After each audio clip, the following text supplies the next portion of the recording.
I couldn't help but notice the commitment and the devotion that must have gone into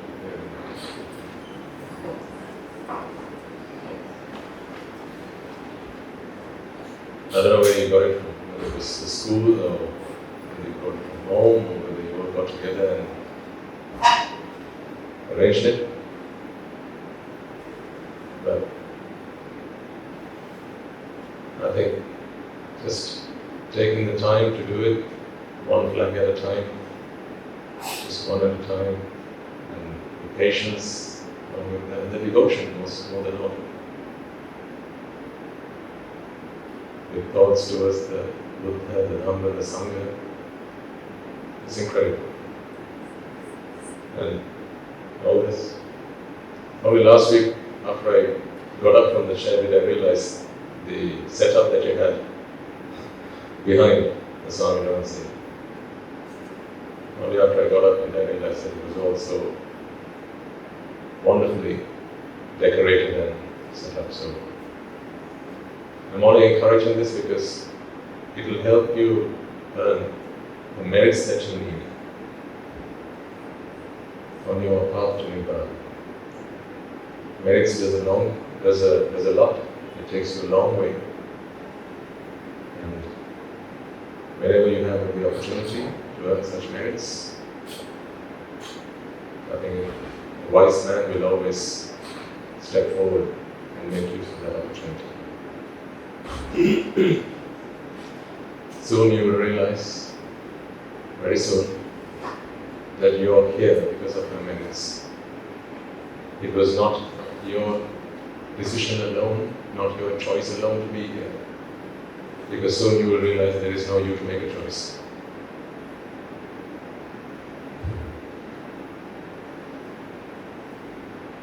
This is the energy. This is the energy of merits that bring you here. So, before we start going into all that, let us first and foremost take a moment to pay homage to the glorious one, the most magnificent one, the fully awakened one, the supremely enlightened one,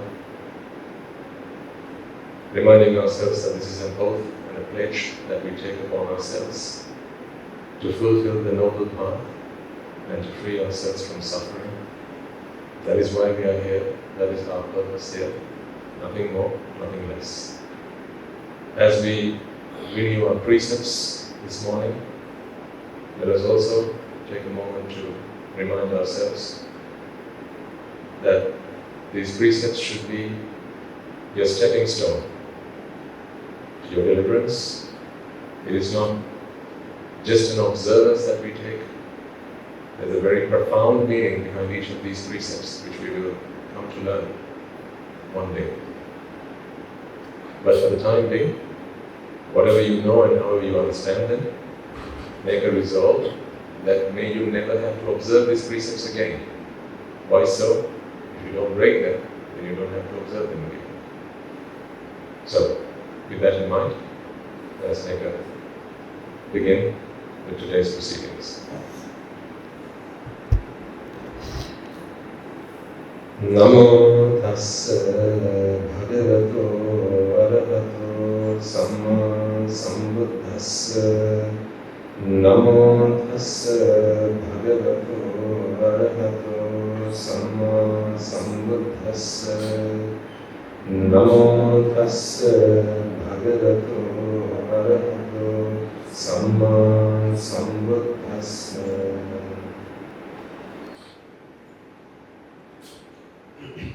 How are you all feeling this morning? Good? Good? Why are you good?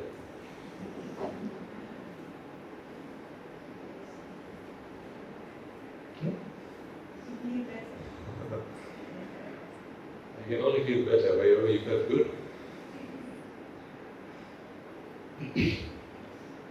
So good is not enough then. You want to feel better. You want to feel the best that you have ever felt. Is that why you're here?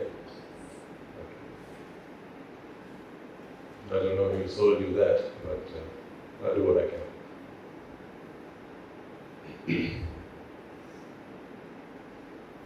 I think it's about time we start treading into the depths of the Dhamma. Are you ready? Fasten your seatbelts then. Embrace yourselves. But enjoy the ride. If at any point it gets too overwhelming, too much, then we adjust the pace again. It should be very comfortable, very enjoyable. At no point should you stress that there are points in the Dhamma or aspects of the Dhamma that you are struggling to make sense of. Because, if a rope that is thrown to you to save you, you make a noose of it and put it around your neck, what's the point of that? Yeah? So the progress in your path with the Dhamma should be an enjoyable one, should be fun. Because if the journey is not enjoyable, then you can't have any hope of the destination being so.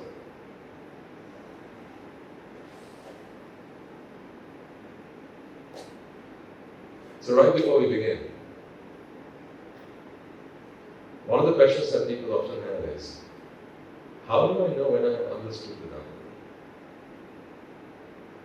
Now, I think it would be fair to say that most of you will have listened to lots of sermons throughout the course of your lives, haven't you? Far more than you can count. If I asked you how many sermons, how many Dhamma talks have you been to? Countless. What change has that had in your lives? That's an important question to ask yourselves. What change has that had in your lives? How do we track that change? How do we measure that change? How do we know if the path that we're taking is the right one? Because there are so many speakers out there, lots of different talks, they take various different flavors. Some might preach through the sutta, others might preach through the Abhidhamma, and you might come across a meditation teacher, and so on, right?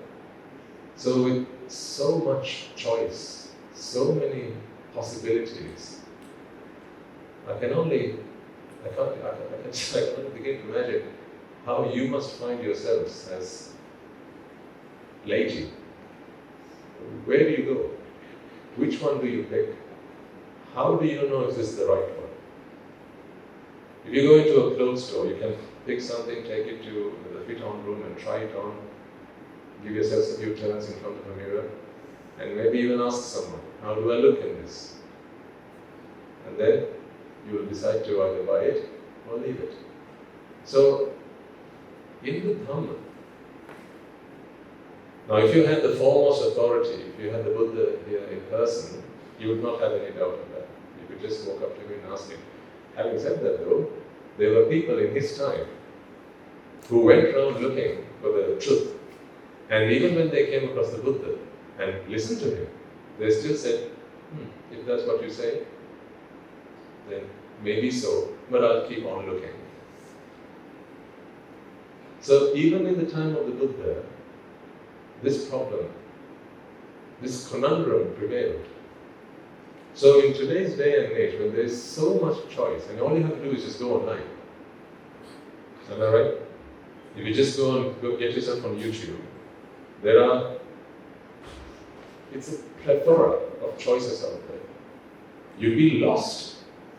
Where do you start? The first thing you click on, and as soon as you finish watching that, then it comes up with another recommendation. And sometimes it's from a very different monk. Maybe a different thought school, maybe a different program altogether. So it will give you recommendation after recommendation, and very soon you'll be lost, like in the wilderness. Like Hansel and Gretel, who went to the forest and then got lost and then couldn't find their way back. I'm dead certain that most people will have this problem. So how do you know when you hit the right one? Don't you think we should find an answer to that question before we make headway?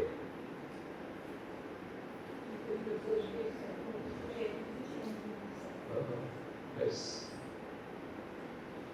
The change in yourself, absolutely. So, to measure a change, you need to have 2 points. Yeah? Otherwise you can't measure change. You need to have a starting point, and you need to have the present point. Now, I don't know where you are starting. Who knows that? Of course. Only you know where you start. So what I ask you to do today is make a mental note of where you're starting. Have a think about where you are in your life. Have a think about what are some of the problems that you have emotionally, mentally.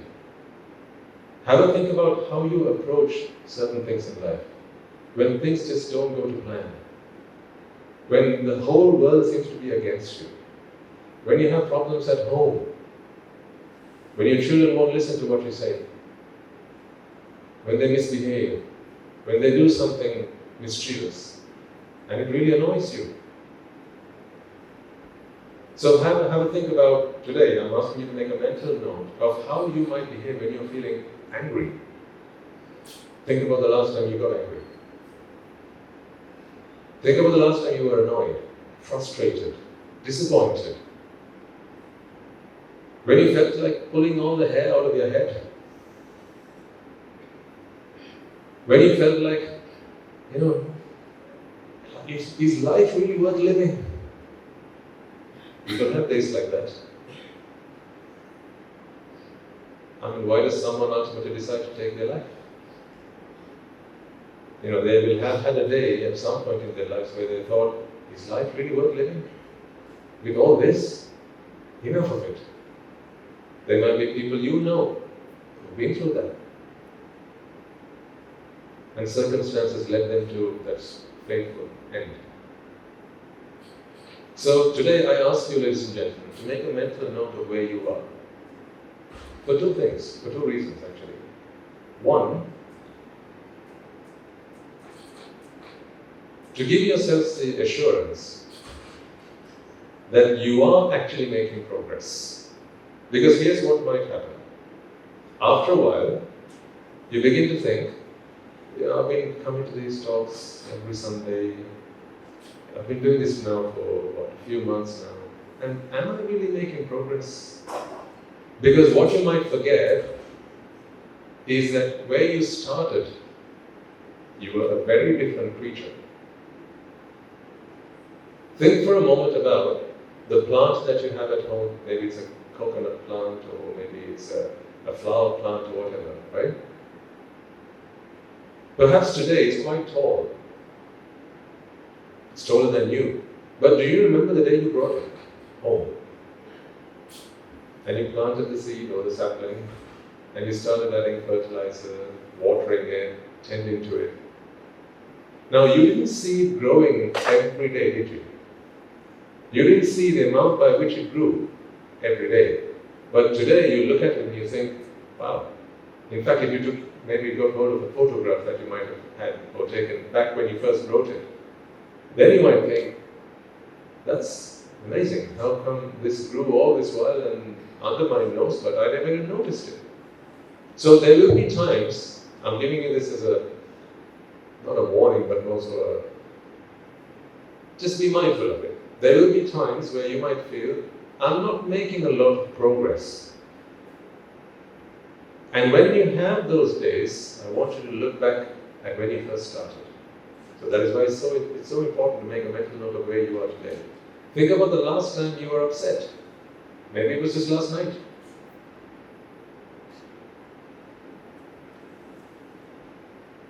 You know what life is like? The ups and downs of life.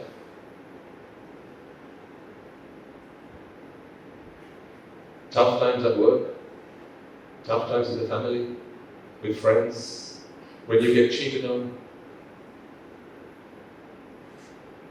when you get lied to, and when things don't go to plan, and the whole world seems to fall apart. These days you will all have had. Now, the second reason is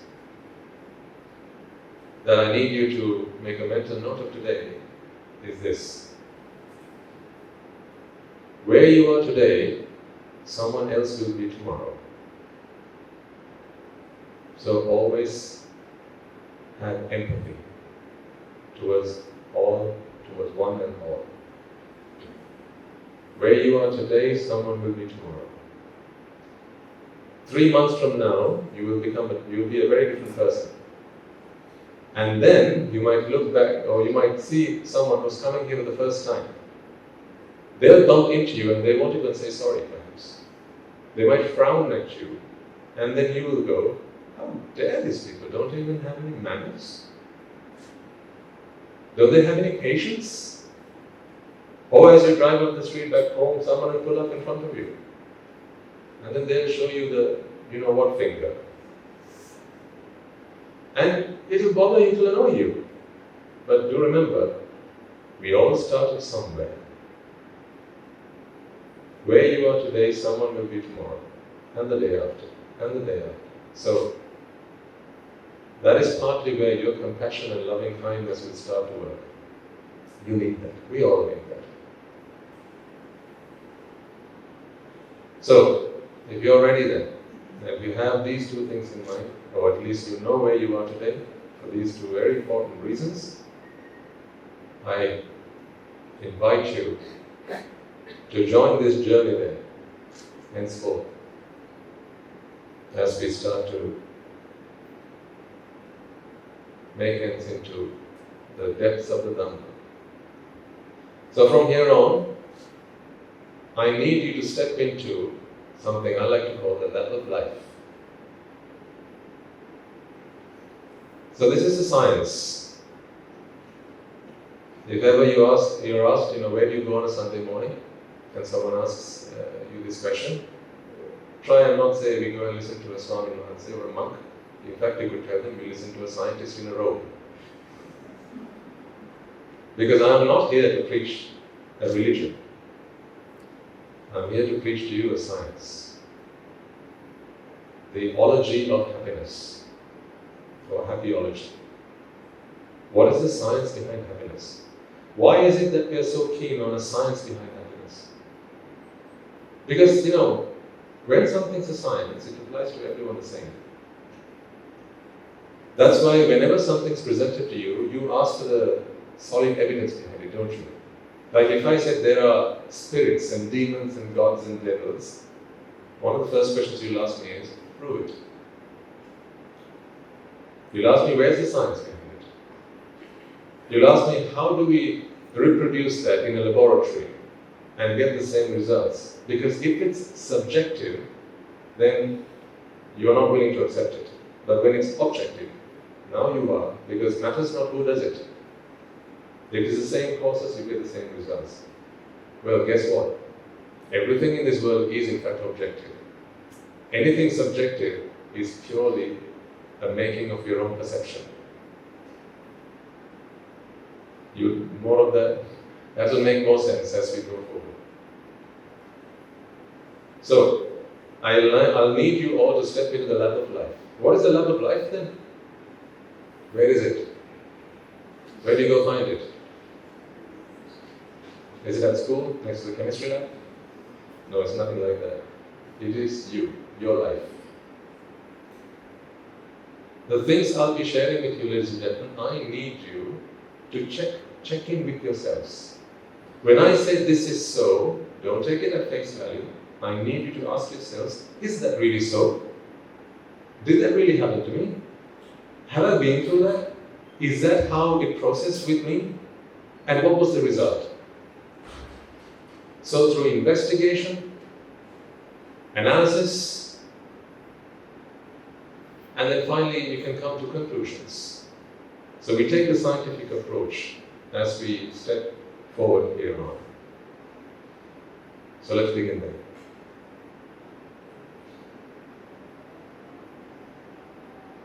Now I asked you how you are this morning.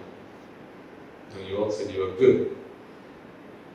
And then I asked you, so if you're good, why are you here? And you said you want to do better.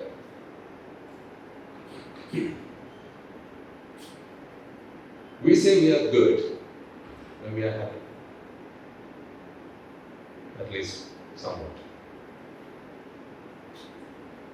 When you say you are good, you reflect on the good things in life. I mean, seldom do you have a day or a time when everything is going for you, right? Usually, there will be the good things and there will be the not so good things. They all happen, at the same time. So even right now, if I ask you what's going for you and what's going against you, you will have a few things off the top of your mind. You'll say, for instance, my children, they're doing really well at school these days, and I'm really happy about that. Oh, but the mortgage, I'm trying to transfer it to another bank, and that's just not going to plan. Or I had an accident recently, and it was a real shocker for me. So I'm really taken aback. I'm shocked by that. So that's not really going for me. That's going against me. Or perhaps maybe someone in the family is feeling poorly. My old mother, she's not doing so well these days, and every time I think of her, it really, I really feel sad. But having said that, generally speaking, things are okay. So you tell yourself. So all in all, there are the ups and there are the downs, and usually they don't come at once, although they say problems come at once. Not quite so. I think what happens is people only focus on the problems at those times. And even in the good times, you can focus on the good things. When you focus on the good things, life seems good. When you focus on the bad things, life seems bad. So that is what people say, take a positive outlook to life and taking a negative outlook to life. But here we are talking about taking a realistic outlook to life. Neither positive nor negative. This is about taking a realistic approach to life. We are here, all of us, for one thing, ladies and gentlemen. And if you would beg to differ, I'm quite happy to have you put your hand up and say, no, Swaminatha, that's not what we're here for. So I propose that you're all here because you want to be happy. You want to be happy. Can you name me one thing in your life that you did voluntarily, out of your own will, that you didn't do for happiness? Can you name me one thing that you did in life that you didn't do for happiness? Not things you were forced to do, not things you had to do, obligations, duties and so on. But if you did it voluntarily, if you did it out of your own will, out of your own accord, it was done because you wanted to be what? Quite simple. You want to be happy. In doing whatever you did, you expected to become happy. Yeah? Someone who always wants to become happy is never what? What do you think? He's never happy. Now I'm trying to help you understand a fundamental problem, because that's where we're going to have to begin this conversation. Haven't you found that in life you're always trying to be happy? Think about what you did last week. Some of you might have gone shopping. Some of you might maybe have gone to a restaurant. Maybe you went to see some friends. Okay, maybe you went for a reunion. Maybe a school reunion, perhaps with some work colleagues. Okay? Maybe you went on a trip. Perhaps you took a short holiday, maybe a weekend holiday. Maybe you went to the bookstore to get yourself a nice book to read. Perhaps you went on the website and thought, nice articles, nice blogs, I want to try and learn a thing on a new hobby maybe. Or maybe you found a new channel that you'd like to watch. Maybe you went to the cinema. So if you just take a moment to examine how you spent the entirety of last week, what did you do? Sum it all up for me. What did you, in essence, try to do? Be happy. Yeah? What did you do the previous week? Okay, so now we know last week. What about the previous week? Right, look, can I give you a bit of a surprise then? How about the week before that?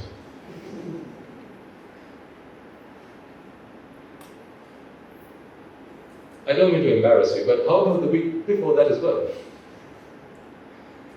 And if you go back all the way to the beginning of whenever you can remember, every week that passed in your life, ladies and gentlemen, you aimed for one thing, you strived for one thing, you worked terribly hard for one thing, and that was to be happy. In fact, let's take some of the major milestones in your life. Let's go all the way back to when you first started your education. Right? Most of you will have had a really good education that you are very proud of. Perhaps your parents are very proud of, your teachers are very proud of. Now, if you remember, when you first started school, okay, and you started learning what you were taught before you then went on to choose the subjects that you wanted to do, and then later on you decided this is the discipline that I wanted to progress myself in and the path that you chose for your life. And each of those milestones, someone would have asked you, are you sure this is what you want to do? Do you remember finishing your O-levels and then deciding what you want to do for your A-levels? Do you? I remember that day. And someone would have asked, so, Buddha, you got your results now, what do you want to do? Some of you would have said, I quite fancy doing art. Others might have said science. Some might have said math, maybe commerce. And then they would have asked the natural next question, are you sure that's what you want to do? Because this is a major milestone in your life. You've got to make your decisions wisely. Are you sure that that's what you want to do? What did they really mean by that question? Let me spell it out to you. What they're asking is, are you sure that when you do this, you're going to be happy? Are you sure that after you choose this path, you're going to have no regrets?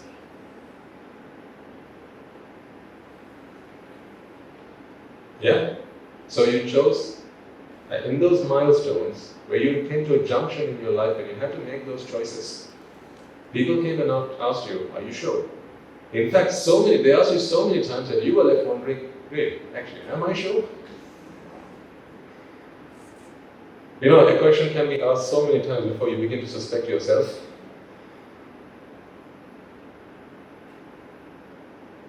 If there are students here, children here who are about that age where you have to make those choices now, O-levels, A-levels, your parents will keep on asking, are you sure?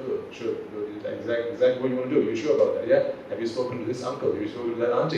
You haven't spoken to your mother? Speak to your grandmother. How about try your great-grandmother? Ask her as well. Everyone's there to give advice.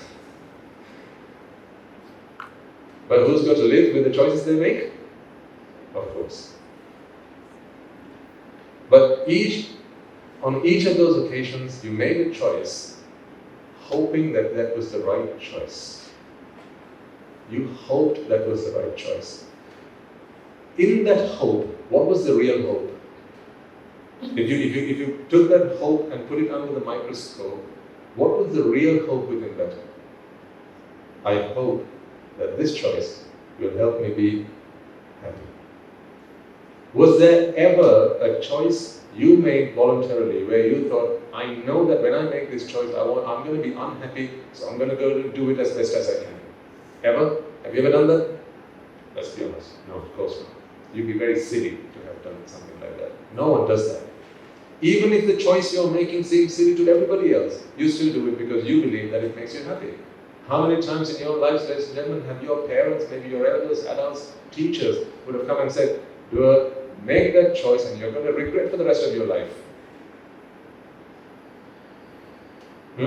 Are there choices you made like that? Choice you made and then you regret it for the rest of your life? Give me that virtual note.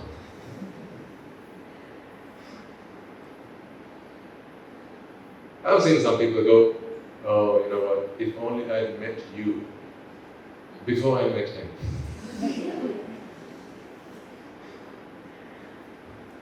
But now my fate is sealed, that choice has been made. No tracing back now, that's it. But at that time, you were dead certain.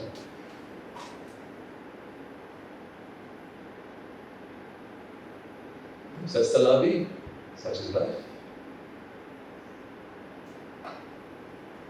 Once you make those choices, you have to live with them. doesn't seem fair, does it?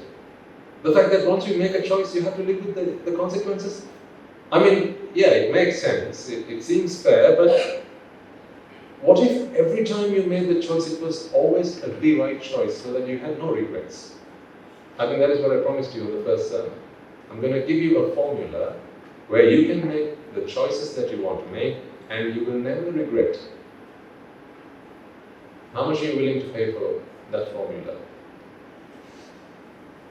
The formula of no regrets.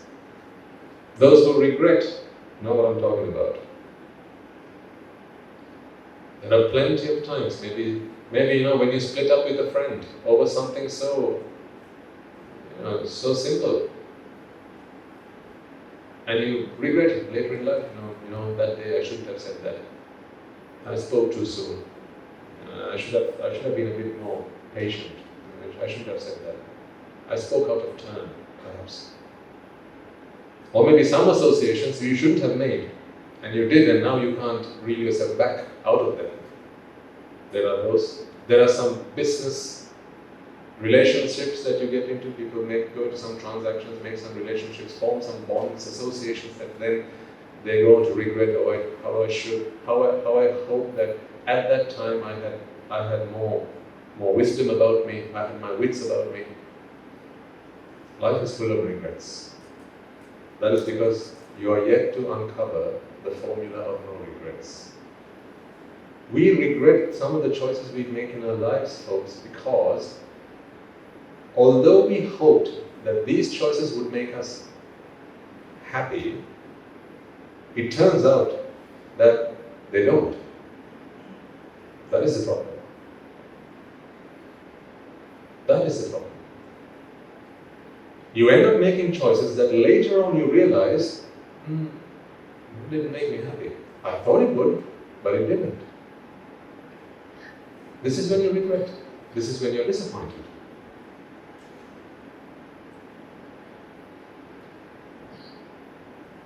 Now, here's another dimension to this problem.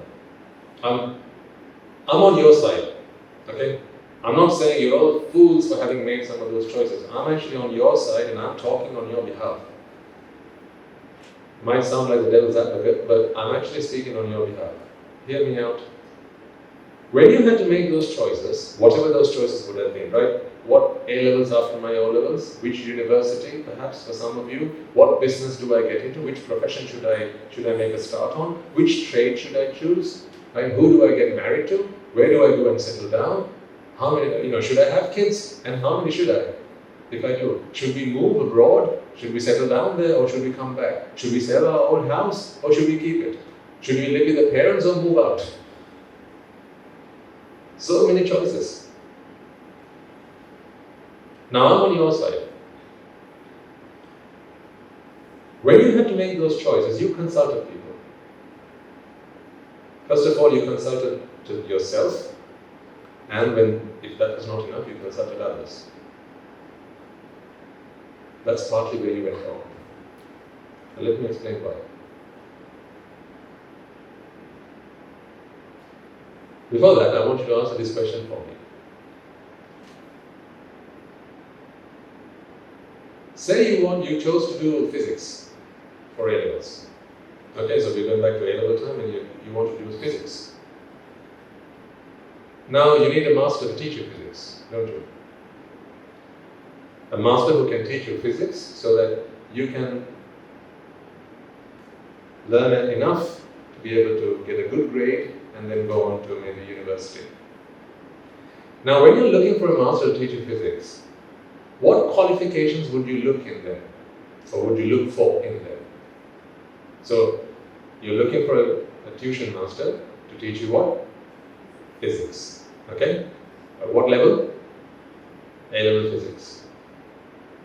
Tell me, what is the minimum qualification that your teacher must have, this prospective teacher must have, before you will accept them as your physics teacher?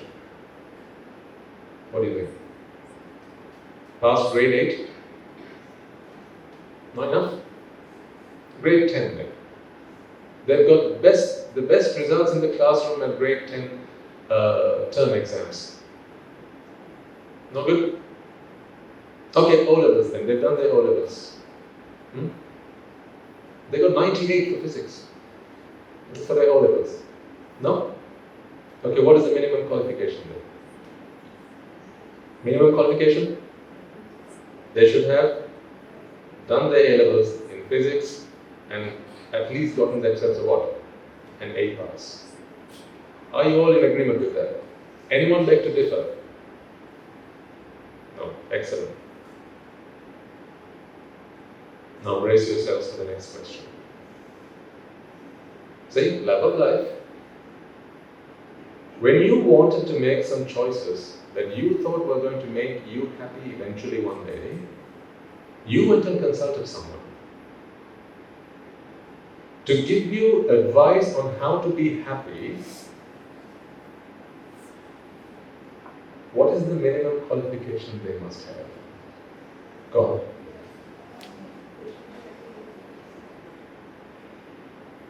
Come on. What is the minimum qualification they must have? They must be what? Happy. Did you check that? Did you?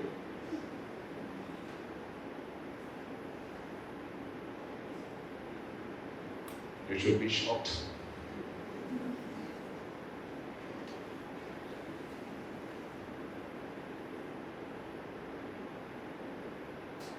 Don't you feel a bit silly now?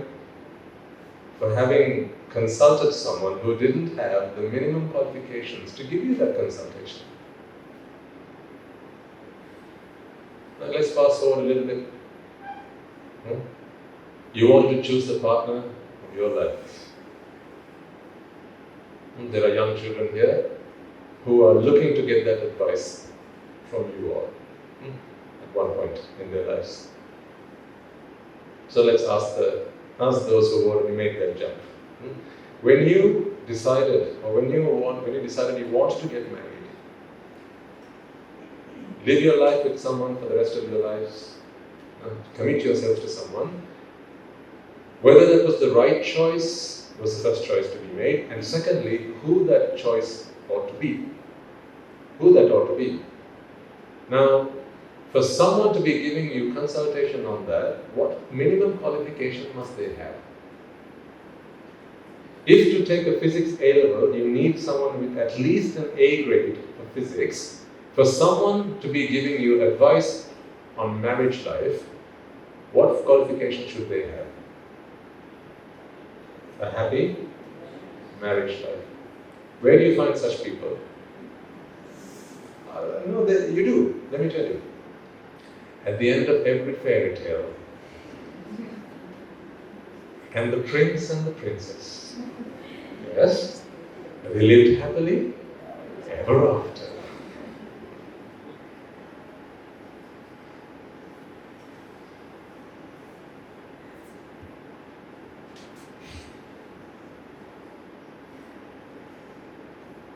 Don't worry, been there, done that. I speak from my own experience. This is what gives me the authority to speak with you like this. See, I didn't have anyone to go and ask, "Sir, I'm about to get married. Is that the right choice to be making?" There were people who give me advice. Some said yes, some said maybe, others said, have a think about it. And then there were others I would ask, is she the right person? Because it's a life-changing situation, and it's a circumstance, right? Once you do it, you die. So I would consult individuals, but I didn't check if they had the basic qualifications to give me that advice. And that's not their fault, that's my fault. I didn't ask them, "Sir, you're married. Do you ever have marital problems? Or is everything just a bed of roses? For you, how has it been?" See, every single time you went to consult someone to get some advice on, even if it's a profession, like you need career guidance, don't you? You ask people, is this the right choice to be making? Should I be choosing this path in my life? Is this the right career to be choosing? Is this the right pathway? You go and take this advice from people, but you don't check if, having made those choices, today they live a wonderful life with no complaints, no worries. But I know what you're already thinking in your mind. What you're thinking is this, at least some of you will be. Swami knows what you're saying is not realistic. Because you have to be making those choices, right? And if you have to choose between two evils, you have to. So you've got to choose one. Yes, we agree that, every choice you make, you're going to end up somewhere down the line, it's going to be unhappiness and suffering. But you have to make a choice. When it's that time in life, when you come to that milestone, when you come to that bridge, you have to cross it. Are you suggesting that we shouldn't have done our A-levels? Are you suggesting that we shouldn't have gotten married? Are you suggesting that I've chosen the wrong partner? Is that what you're suggesting? Oh no, I'm certainly not suggesting that. All I'm asking you is to have a think about why you made those choices and were the reasons you made those choices fulfilled by making those choices? The reason you made those choices is because you want to be happy. But to this day, think about how you spent last week. You spent last week trying to be happy. So, what about all those choices you made up until now? Have they amounted to nothing then? If all the choices you made up until last week were made in the name of happiness for the sake of happiness, have they amounted to nothing? If last week, the last 7 days, what you did was try to be happy? See, you can only be one of two things, ladies and gentlemen. You can either be happy or you can try to be happy. Which one are you? You can't be both. They are mutually exclusive. Are you happy or are you trying to be happy?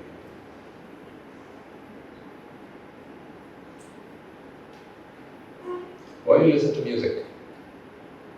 Some of you will enjoy music. Why do you listen to music? Why do you play music? Why do you listen to music? I myself was a musician. I used to sing. I very much enjoyed that. No, don't ask me to do that now. I used to enjoy that.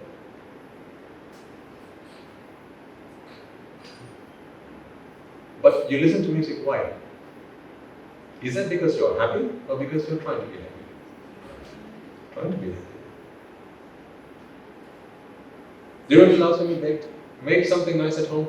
Maybe make some tarts, or maybe bake a cake, or maybe an upside down, what do you call it? I forget them now.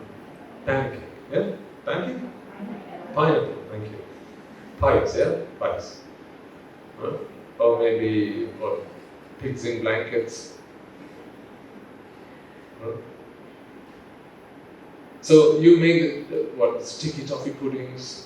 I still remember from the old days. These are, fragments of memory, they come to me from time to time. Banoffee pies. Huh? Stop Swami now, it's getting difficult to be here now. Lunch is not due yet and it's getting difficult, so please stop Swami now.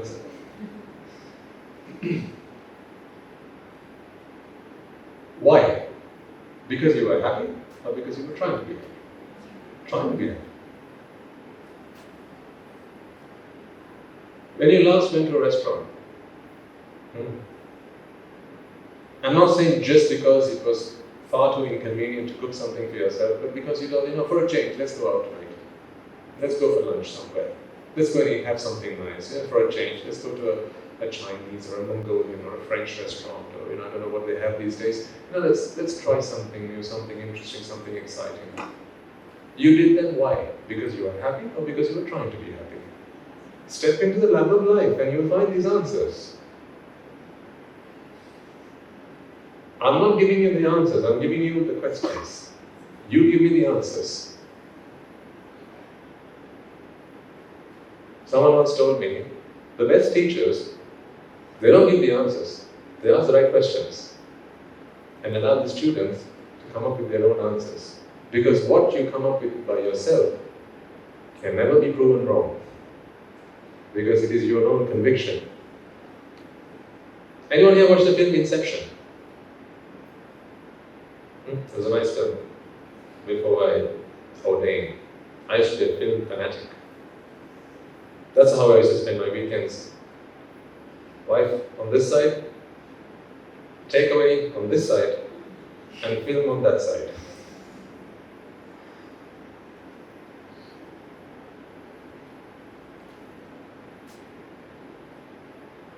So if any of you have watched that film, the whole premise of that movie is where they have to implant this idea into someone's mind, and it has to appear as if the person in whose mind this idea has been implanted has conjured up that idea by themselves. That's the whole idea behind that.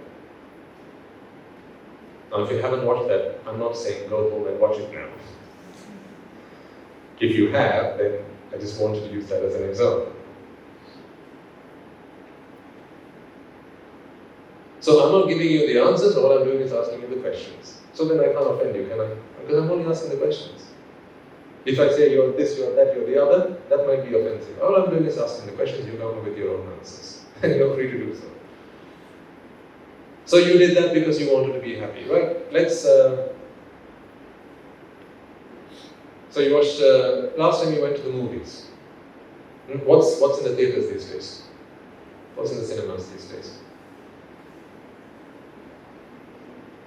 What man is it this time? Which man?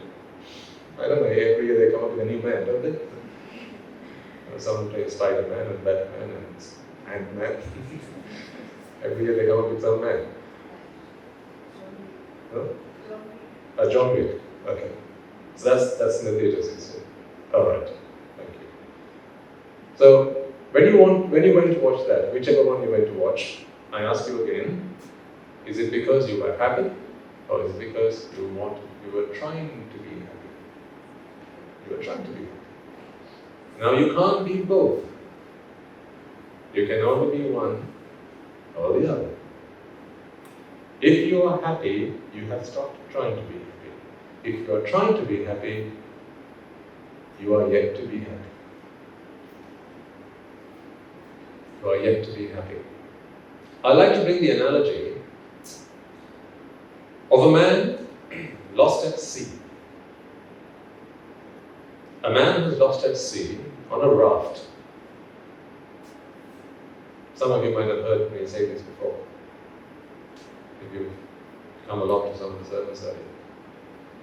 A man lost at sea on a raft, and this man is thirsty. If this man is a fool, what do you reckon he's going to do? He's thirsty, he's very thirsty. What do you think he's going to do? This man is a fool. What do you do if you're thirsty? You drink water. And he's lost at sea. No brownie points for guessing what he's going to do next. What do you think he's going to do? I mean, come on, he's in the middle of the sea. What's he going to do? He's going to drink water. What water? Sea water. And what's the sea water going to do to him? Make him thirstier. This is a fool. So he doesn't know that seawater is only going to make him thirsty. He hasn't been to the science class. He didn't take that class. He's kite. So now he's going to pay for that mistake with his life. When he's thirsty, he has a cup with him, and so quickly he takes some water and drinks it. The moment the water passes through his mouth, that refreshing water, as it passes down his throat, he feels his thirst has been quenched. But that doesn't last very long. A moment later, he's thirstier than when he began. So what does he do now? What does he do now? He takes another cup. He takes another cup. And what does he do with that cup? He drinks it, wait for it, he drinks it faster than he did the first. He drinks it quicker than he did the first, because he's thirstier than when he began. I'm going to lead you to a point where you're going to realize, oh my God, what just hit us? But wait for it. I'll leave you on a bombshell. So he takes the second cup and that he drinks quicker than he did the first. So he gulps it down, and with that second cup of water, he feels, I'm so fortunate, aren't I? I've got nothing to fear about thirst because I'm in the middle of the vast ocean where there's enough water for me for this birth and 100 more. I've got nothing to fear. The sea is going to keep me alive until someone comes and rescues me. Because if ever I'm thirsty, all I got to do is just get some water. This man is a fool.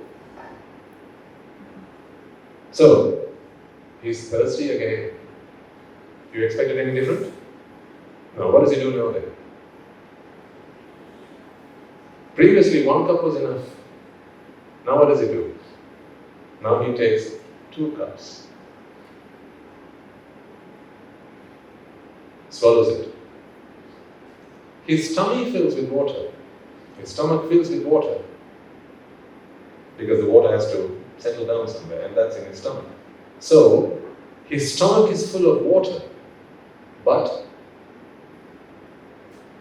is he any less thirsty than when he began? What is he? He's much more thirsty than when he began. So every time he has to quench his thirst, or at least he tries to quench his thirst, he drinks faster and more voluminously. In greater volumes and at greater speed, with increasing rapidity, he tries to take in the water. Let me take a side step, ladies and gentlemen. In this day and age, right, with all the globalization and e-commerce and everything going on, has the world slowed down or speeded up? It's faster, it's getting faster and faster by the day. Those days when you ordered something, you had to wait. Sometimes a month, maybe 2 weeks.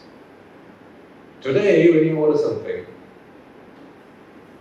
what happens? Before you press the order button,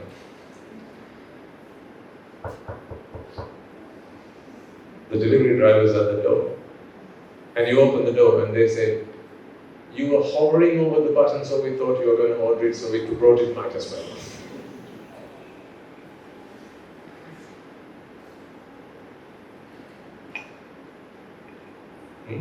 We saw you going onto our website a few times. We thought you might order. We saw your shopping cart filled with some items.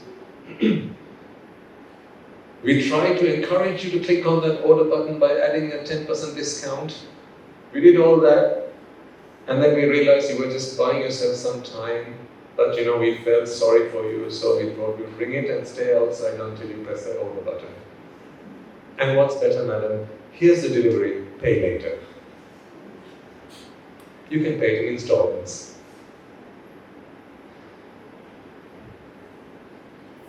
So, have we slowed down or have we speeded up? Speeded up. Let's go back to the man on the raft. Every time he took a cup of water, the time it took for the next cup of water lessened or increased? Lessened. In other words, every time a cup of water was drunk, the time between that and the next shortened with every cup, with every mouthful, because what did the seawater actually do to this man? Did it quench his thirst, or did it make him even thirstier? That's what it did. Now, answer this question for me, please. Today you live a life and you believe that the things out there make you happy. You believe it makes you happy.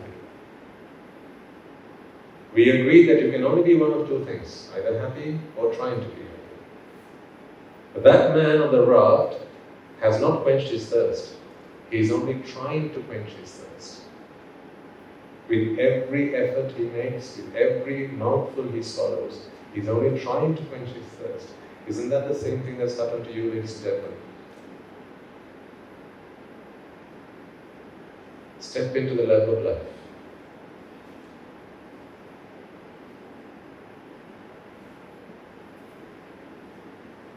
See, nowadays it's not enough if they tell you we'll deliver in 2 weeks' time. You go like, no. Just imagine that if you went online and ordered something and they said delivery in 2 weeks' time. Are you honestly going to be happy with that? What would you do?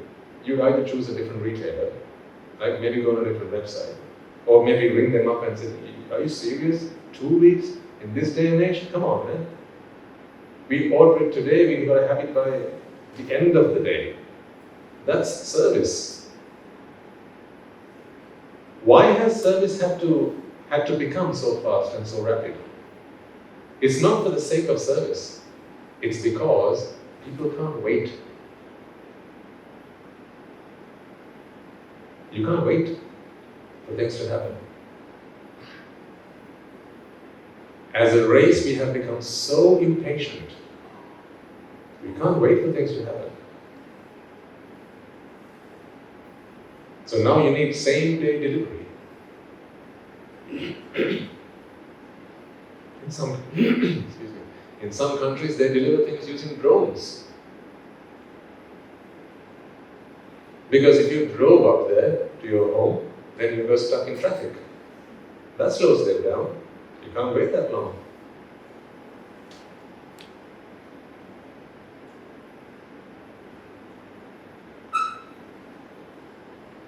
And if you subscribe to the Prime package, you know what I'm talking about. If you subscribe to the Prime package, same day delivery for free. What about TV? How many channels do you have on your TV? 2? 1 in the morning, 1 at night? Not read any other video. How many channels does the average home have? TV channels. How many do they offer to you as a package? 10? No, that was when I was a kid. I remember on our remotes we had 10 channels. And channel 1, it had CH1, CH2, CH3. Today you can't have that. Today you just have 1, 2, 3. Because you have to be able to program about 30 different channels. So you can't have it CH1. Back when I was a kid, we had about 10 channels on TV. And then I used to ask my grandfather, when you were young, I said, yeah, how many channels did you have on TV? He said, we didn't have a TV. They used to go and see this thing called a bicycle.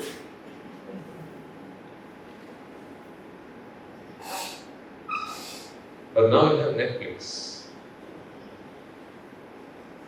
Now you have on demand.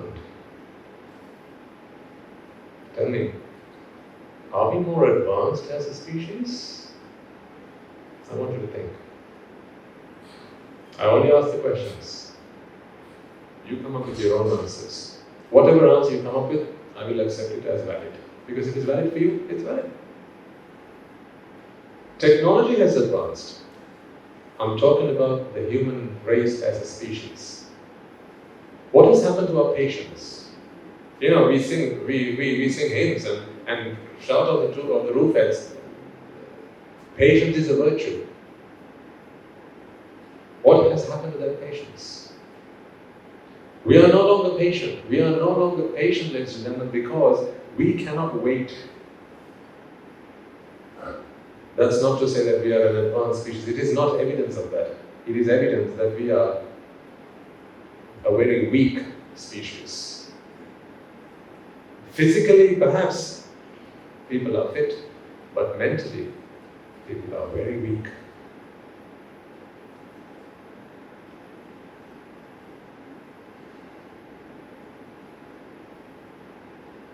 How long can you live away from home?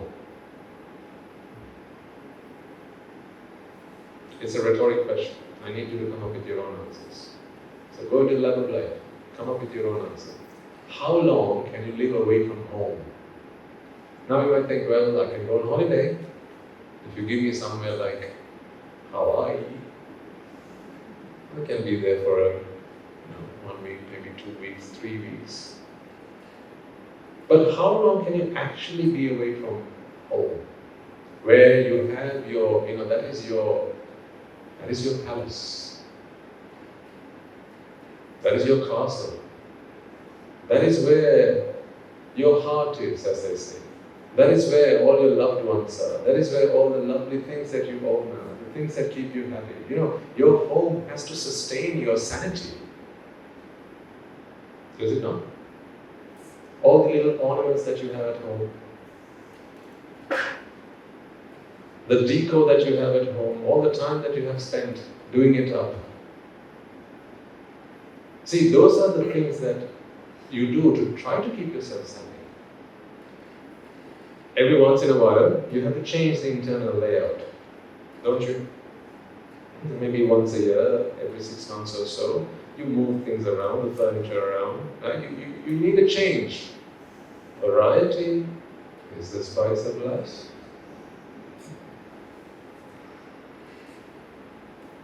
Familiarity breeds contempt. You heard all this.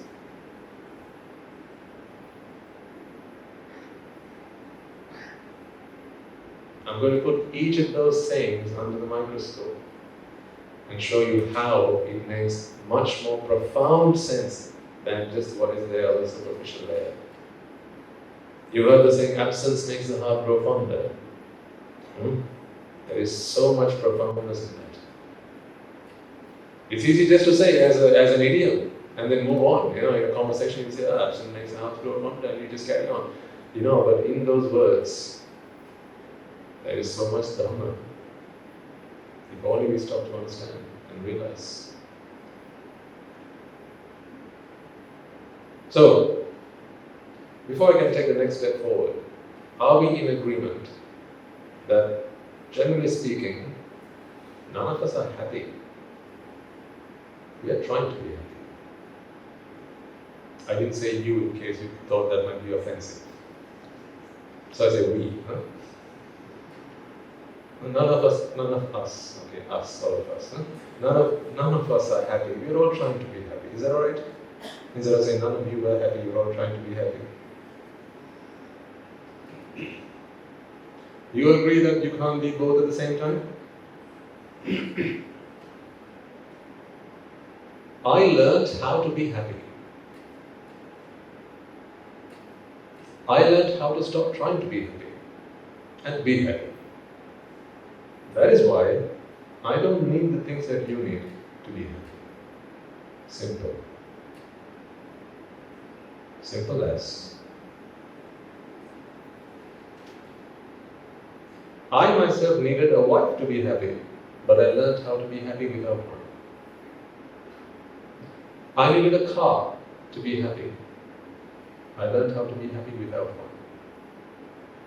As I say these things, I want you to ask yourselves, how long can you be without them before you start going into a panic attack? What about your makeup kit? Ladies, gentlemen, dare I say?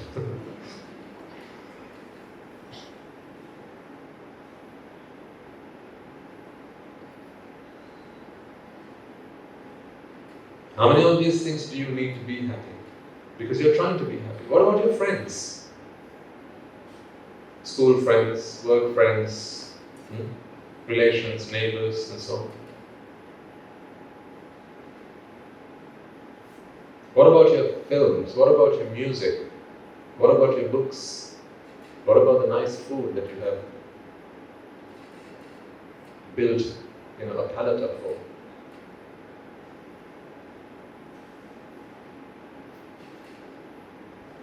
I used to want these things to be happy, but I learned how to be happy without them. The difference here is, today I'm not trying to be happy, I'm just happy. If that were possible, wouldn't you opt for that? That's the first. I think that's the first question we need to make sure we are in agreement with. You see, think about this for a second.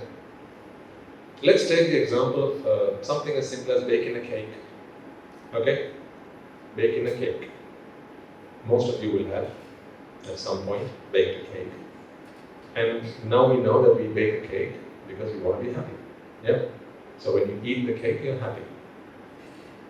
What aspects of baking the cake and eating the cake, if you were to list them out, okay, break them down into the various steps that are involved from the moment I want to have cake coming into your mind to putting that cake into your mouth. All the steps, if you were to list them out, where's the prize for all this effort?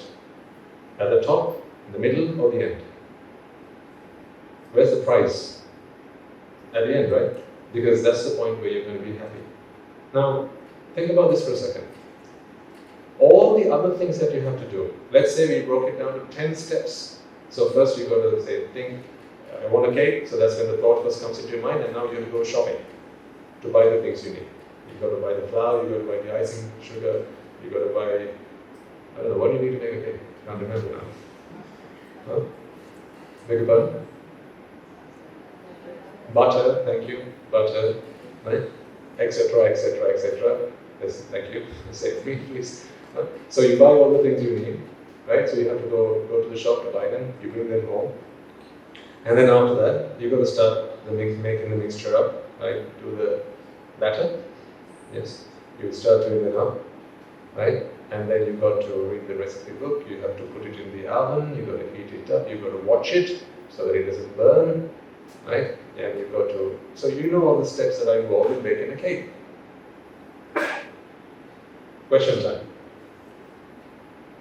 Now you told me you enjoy in experiencing the cake. So eating the cake, you enjoy that. Okay? How about going to the shop and buying things for the cake? Do you enjoy that? Some of you will say yes. I know. I have the other question waiting for you. I know, some of you will say, yes, Swami, I thoroughly enjoy that. Ask my husband. He likes nothing better than going shopping for me. Okay, so if you like going to the shop to buy the ingredients that you need to make the cake, how about I get you to do that all day long?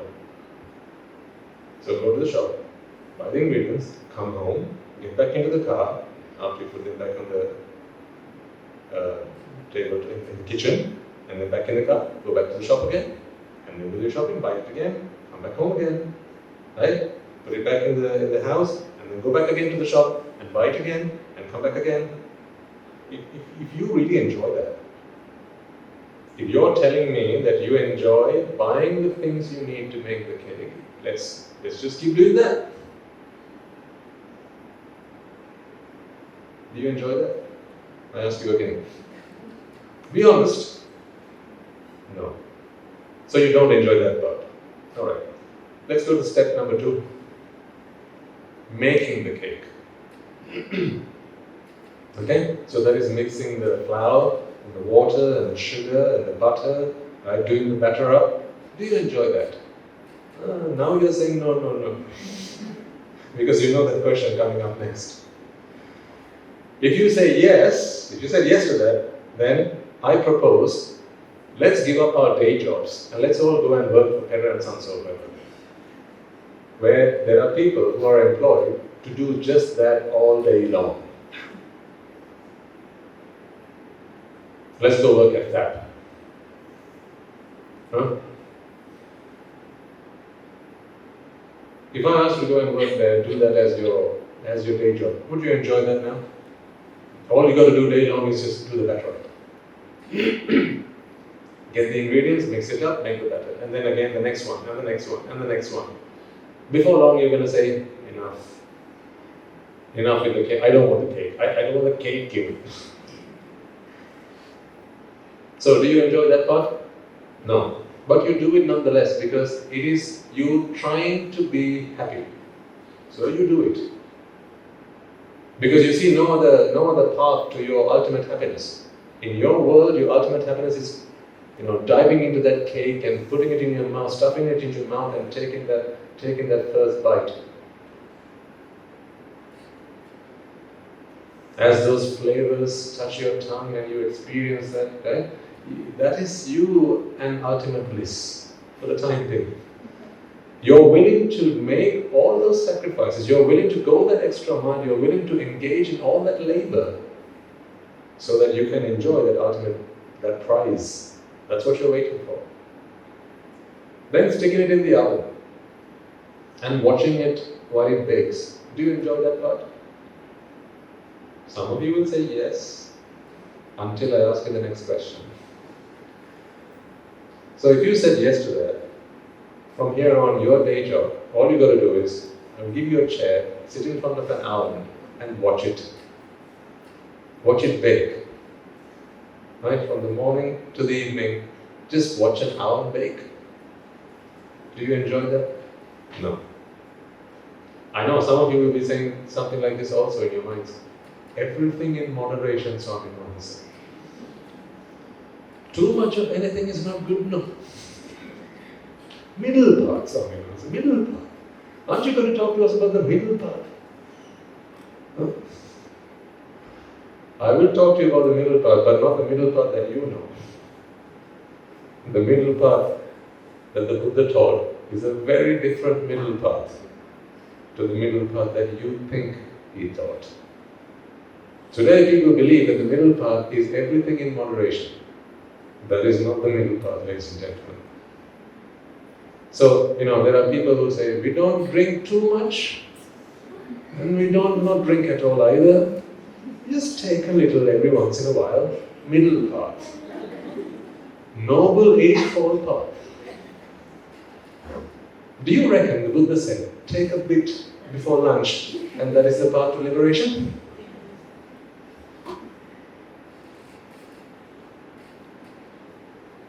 A gin and tonic after lunch. Do you think the Buddha said that was the path to liberation, just once in a while?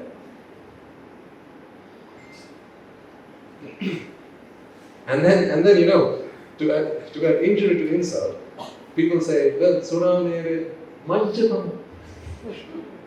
Not too much, just a little bit. Surely, the Buddha endorsed this. How cunning. All I can say is the desperation that some people are, when they want something,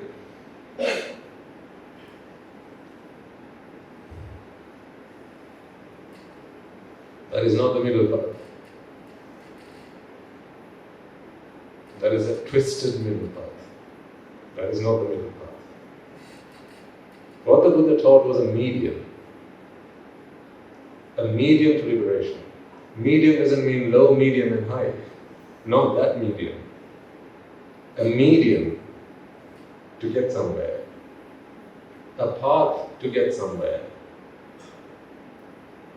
Today people have misinterpreted it as the middle of two extremes. That is not his teaching.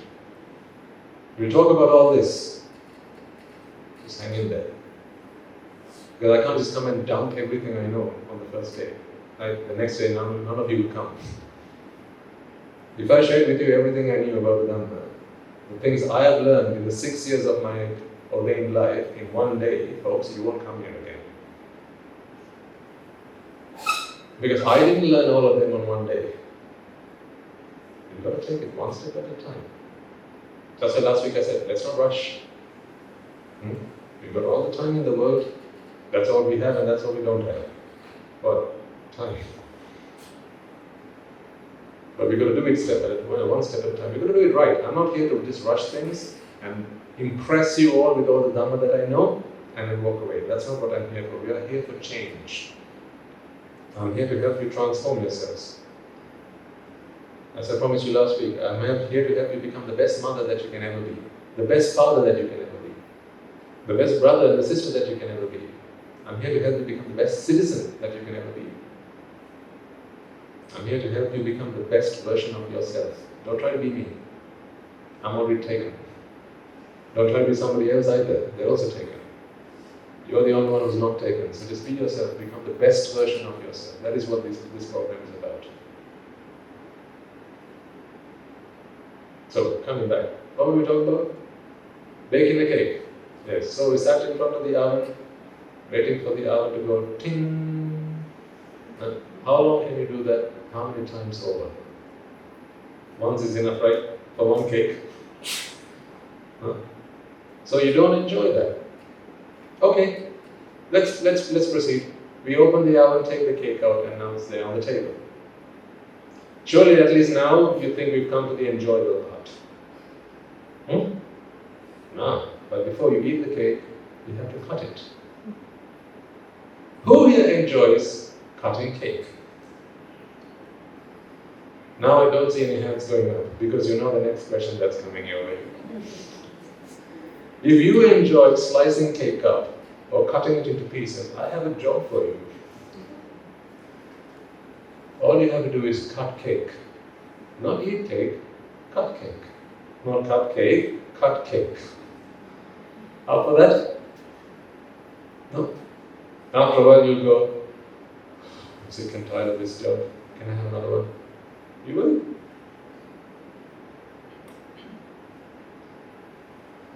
You won't enjoy that. Okay, so now we've cut the cake. Next up is, finally we get to the enjoyable part, right? Eating the cake. Wait. I'm going to make eating cake so unpleasurable for you that next time you see a cake, you're going to either puke or look away and walk away. No more cake again. Right, so you cut the cake, right? The cake has been served, it's on a dish for you. This is your piece of cake, right? Nobody else's, no one keeps tabs on that, it's your cake, right? You're going to eat it. Put it into your mouth, and now it's time to do what? Chew. You enjoy that? Yeah. Really? I have a job for you.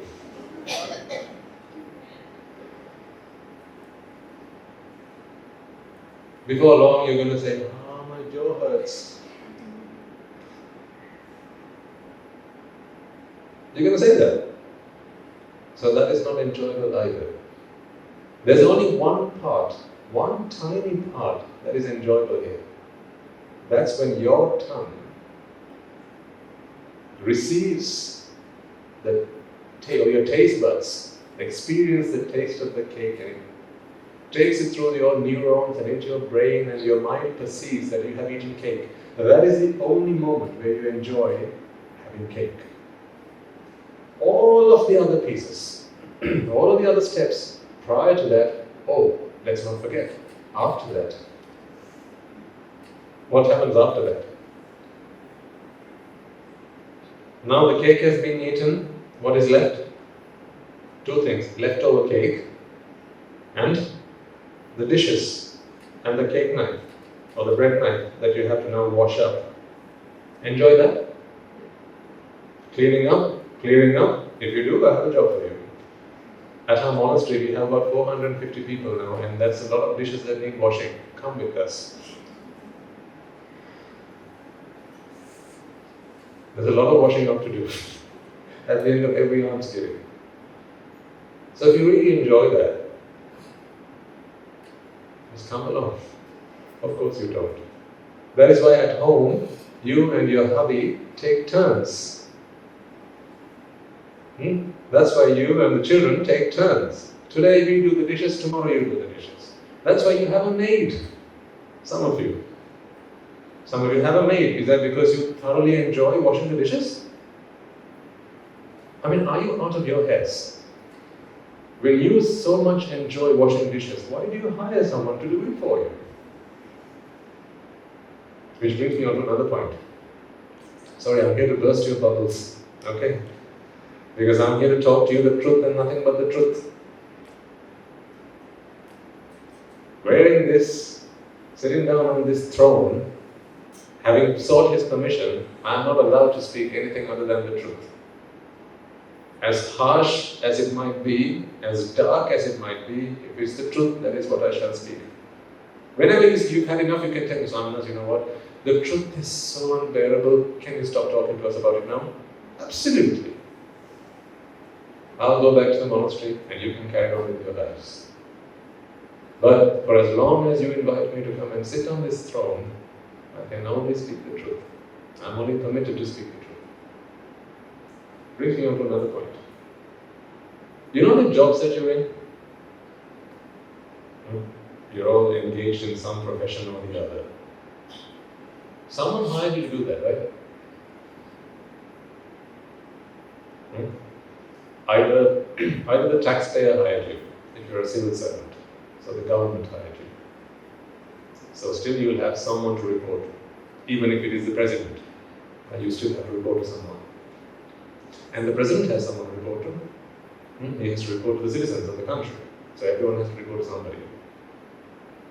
If you work in a private firm, right, then again you have someone to report to. In other words, they hired you.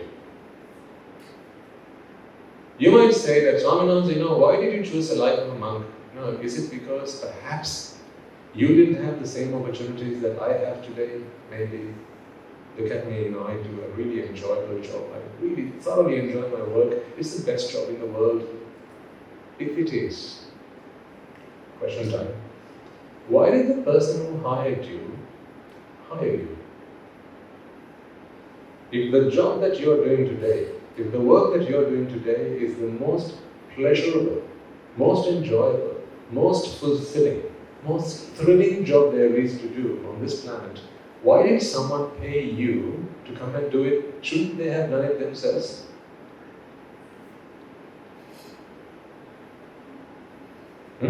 Shouldn't they? So the fact that you feel that you are in the best profession, in the best jobs, in the best roles, whatever it is, it might be, it holds no water. But you did it because you tried to be happy. Not because you were happy. You were trying to be happy. Come back to the cake. I'll be taking a few side steps from here there. Come back to the cake. So, going and buying the ingredients, not fun. Bringing them home, not fun. Putting them into the pantry, not fun. Okay, mixing up the batter, not fun. Sticking it in the oven, not fun. Watching it while it bakes, not fun. Taking it out, not fun. Cutting it up, not fun. Serving it out, not fun either. Putting it in your mouth and chewing it, still not fun. The only moment you have to enjoy is the moment where you experience the taste of cake. I'll come back to that later. When you think, at least there's one chance for us. I'll come back to that later. Hold on. And then clearing up, washing up, not fun. Agreed? Anyone disagree? I'm here to help you. If you disagree, even the slightest, let me know. Swami doesn't know this part, I really enjoy doing it. Then I have a job for you. But you must do that job without complaint. Really not. I'm using a simple example of baking a cake. Right? Substitute that with anything else you've done in your lives. How about buying a new car? To buy the car, you got to earn the money, or you got to borrow the money. If you had to borrow the money, you have to go from bank to bank. Either to get a loan or to get a credit card, or to get car finance. If you had to earn the money, you have to go to the job, do a job and earn the money for that. Then you have to go to the car showroom or to some second-hand trader and buy a car. Do the test drive, bring it home, fill it up, take it, get it serviced. None of these things are what? Fun. You don't enjoy any of these things, but you enjoy the feeling of driving in that car. Again, not for very long. Enjoy it while it lasts, because I'm going to burst all those bubbles for you. Enjoy it while it lasts. It's alright. So in that simple example of that cake, it wasn't fun to do. Except for that point where you ate the cake. Right. Next point. Do you think every man, woman and child in this world enjoy cake? Do you? Now, I'm sure if I ask you to give me a raise of hands, a show of hands, there will be plenty of you here who will say no. Cake? Chocolate, yes. No cake. Ice cream, yes. Just not cake. Pudding, yes. Jelly, yes. Just not cake. Whereas there will be others who will say, Swaminatha, so give me cake and you don't have to worry about me after that. So you'll have both in the audience as well as out there. Why do people eat cake? Because they're trying to be happy. Not because they are happy. A happy man doesn't need cake. It's a man who wants to be happy that needs cake. We're all in agreement on that, right? Alright. Here's my next argument. All of this take into your lab of life.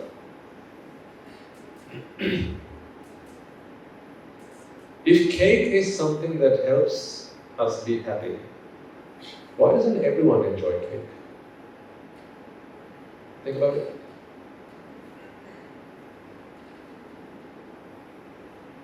I'll give you something to compare this with, so you can make sense of what I'm trying to express to you. When we are thirsty, what do? We drink water. What does everyone else do? They all drink water. So then, in the lab of science, as much as in the lab of life, when you are thirsty, drinking water counts. Right? It fits. Yeah, when you're thirsty, drink water. Universally true. But when you want to be happy, some people eat cake, others don't.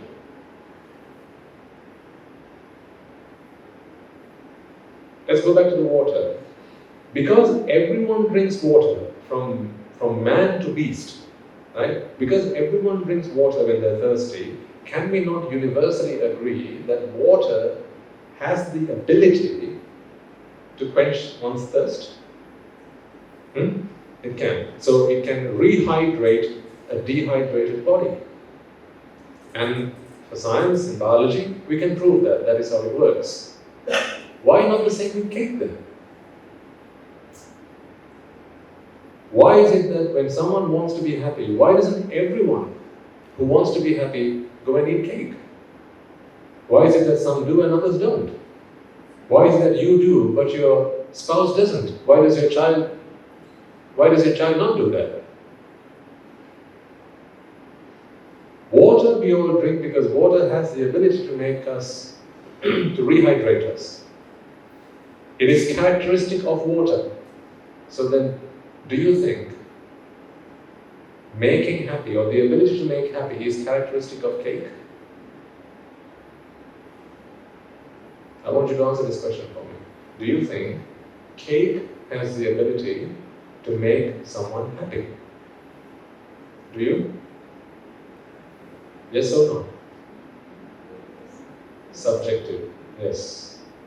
Subjective. But water? Objective. Means the rehydration ability of water is an objective science. Okay? The happiness making ability of cake is a subjective science. Meaning it's not a science at all. Because science can't be subjective. Then it's art. So it's not a science at all. In other words, I'd like to propose to you this. Cake does not make you happy. That is why, after you had cake, you're still not happy. That is why, after you had cake, you're still left trying to be happy. But don't take it just because I've said so. I want you to now go into this lab of life. Test this. These are only theories. In fact, you could even take them as hypotheses. Take it into the lab, test it, see whether it stands.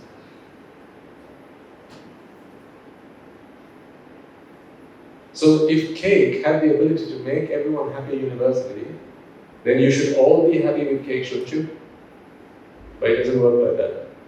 Meaning, cake does not have the ability to make someone happy. But when you eat it, you're happy. Some of you at least. Why so is the next question to ask. Why is it some could be made happy, but others has no effect on them, and yet others, they despise it. They hate it. Have you never met someone who hates cake? Oh yeah. There are some people who hate cake. But if cake has the ability to make one happy, then why does someone hate cake? I have another argument to make. Remember we talked about the fire the other day? How do you make a fire? You can answer. How do you make a fire? So you can keep it engaging, right? And you can keep engaged with the sound and answer, so you can all understand what I'm trying to express to you here. How do you make a fire?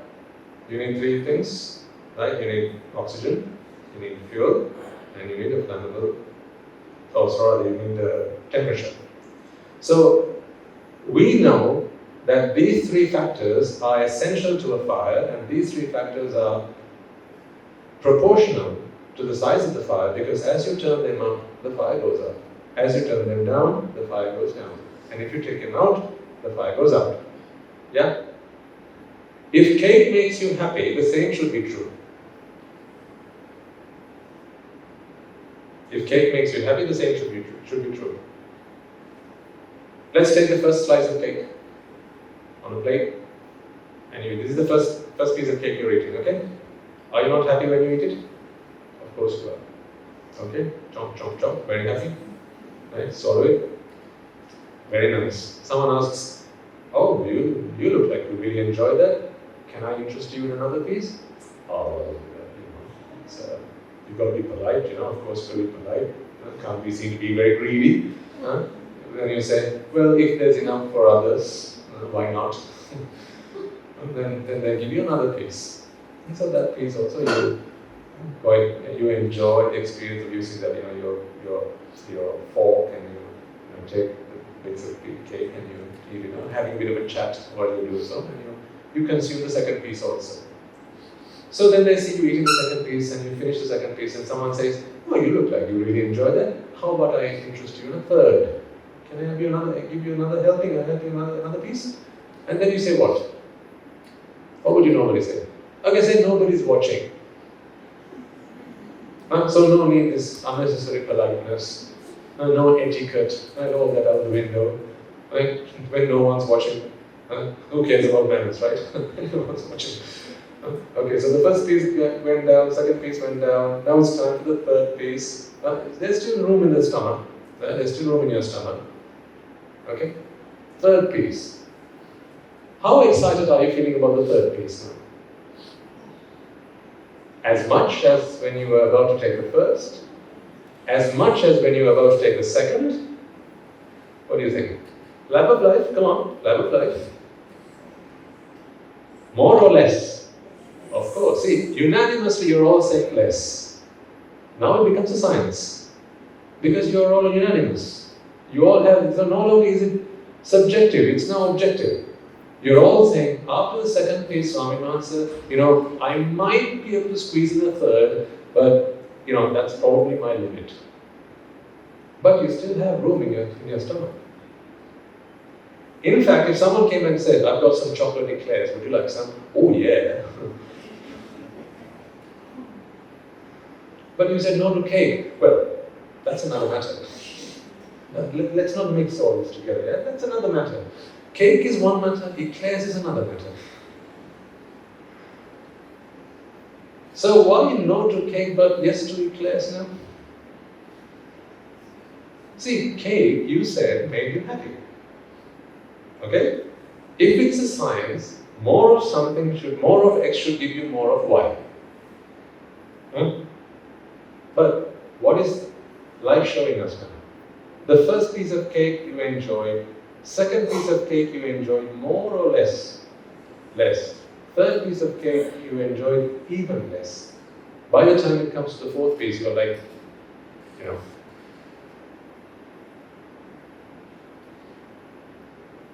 I'll ask you a question then. Does cake make you happy?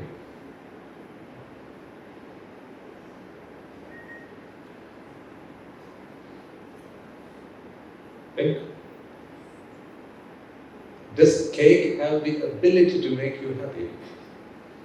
It cannot. I have no problem with you eating cake, so please, you don't have to stop, okay? Otherwise we'll have a problem tonight, after the event.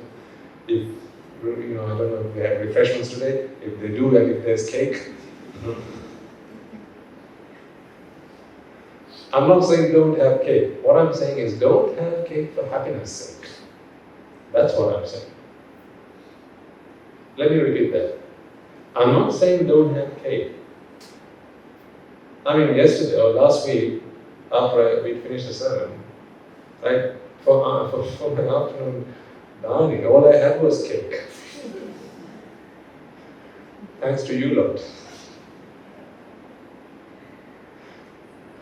I've got nothing against that. If you want to earn merits, then, as you please. But I'm glad I don't have a sermon here every day.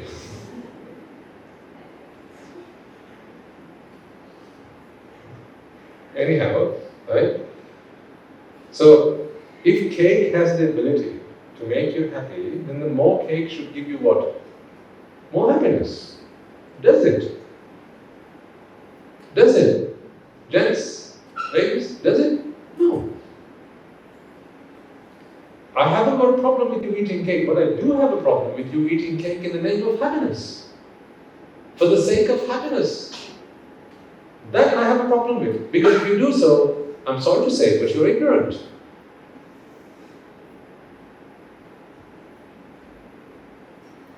That is what I have come here for. To show you the truth. So today is not anti-cake day. You can have your cake.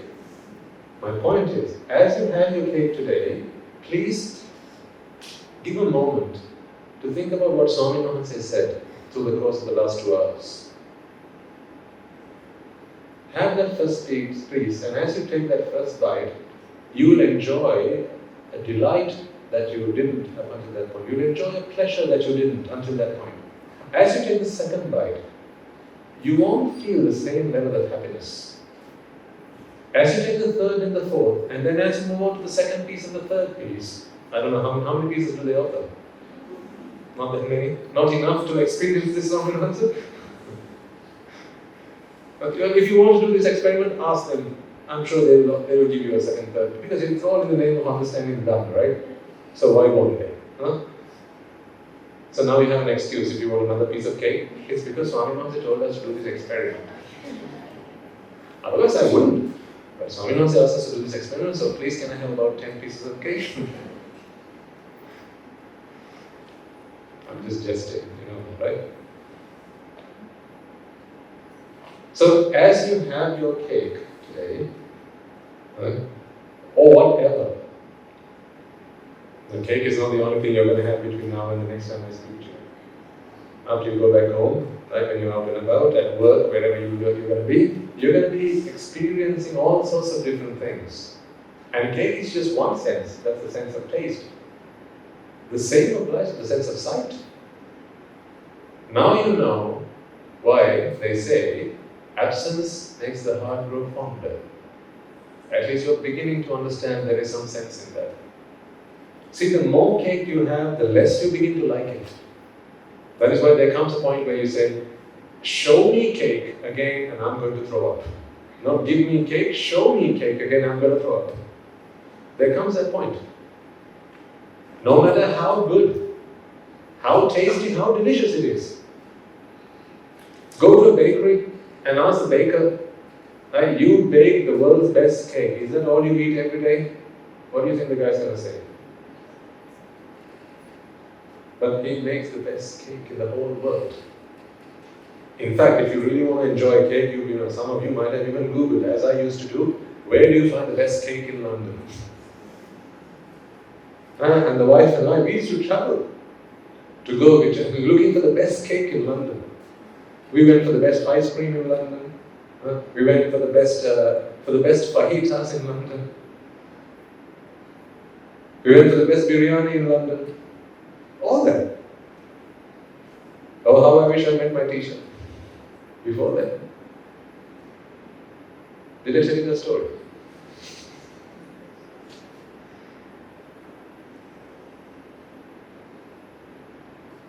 See, there will be those among you, who will do a search on Google, maybe on TripAdvisor, or various other sources where you can find the top spots, best attractions. And where do you find the best cake? Where do you find the best? I don't know. Every day at the monastery we just get rice and curry, so I can't remember now. Where the best pizza? What else do you have? The best. Where do you go for the best? Best what? Ice cream. Best ice cream. So you might look it up. Or the best cheese coat. I used to do that when I used to come to Sri Lanka. My friends and I used to go for the best cheese coat because we didn't have cheese coat there. You had to come. Sri Lankan coat is the best coat.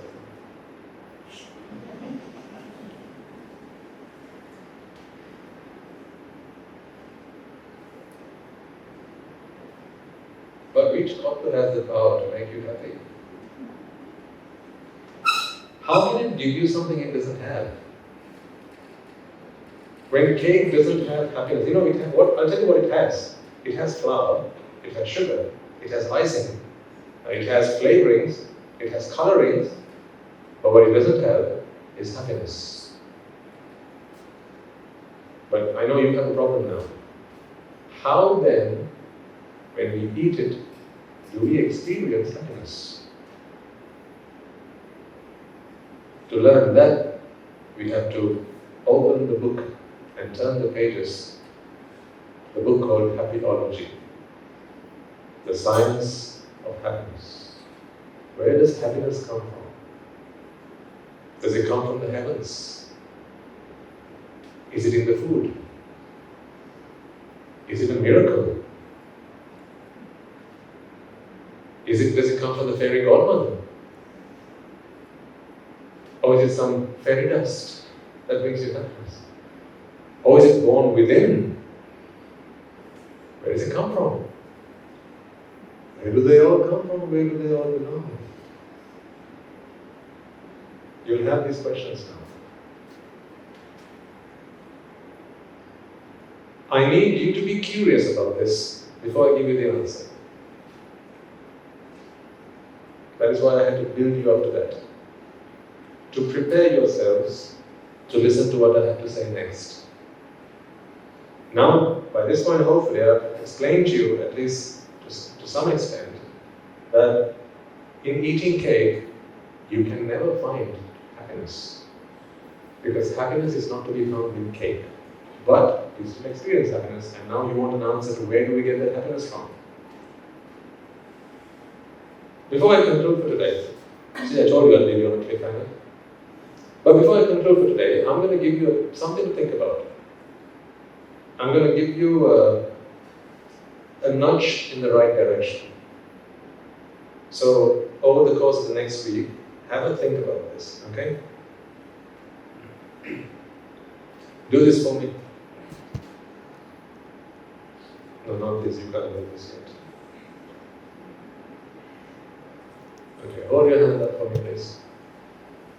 Island, let go, right? Okay. You don't have to hold it all the way out, just wherever is comfortable.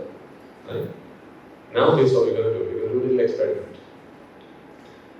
Bend all your fingers except the index finger. Just keep it upright. Right. Now, I want you to focus on this index finger. Just focus on it. Focus anything and everything you feel about it. In fact, why don't we touch it, just the tip, with the other finger. You experience, you know how it feels like. Yeah? Like you never knew you had index fingers and now you know it, right? Because it's not one of those things you always think about. And when you're listening to the sermon, you're listening to the sermon, you're not thinking about your finger. But now you have come to your senses about it, you have begun to sense it. Okay? Right, here's what we're going to do. I want you to hold this finger with your other hand and bend it back as far as you can. If you've gone as far as you can, go a bit more. Until it begins to hurt. And hold it there. Now, if the doctor has advised you not to do this, then please don't. I don't know. Right? But otherwise, just hold it there for a bit longer. As far back as you can.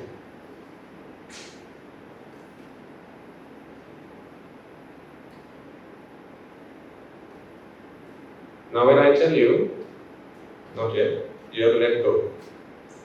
As you let go, I want you to focus again on what you sense, how you sense the feelings that you get from that finger. Okay? At the count of 3. 1, 2, 3. What did you experience? You can put your hand down now. What did you experience? Relief. Did you sense a special feeling at the end of that you didn't at the beginning? Yeah? Of course, you experienced a relief. In fact, what you experienced was pleasure. What you experienced was pleasure. That pleasure was not there at the start. When I asked you to just put your hand up and put that finger up and bend the rest of your fingers and just focus on that finger, you didn't experience that then. But after you did what I asked you to do, which is bend it back, inflict pain, and then let go, you then experienced pleasure. Now, how did that pleasure happen? Relief from pain. That is why you don't have that pleasure now.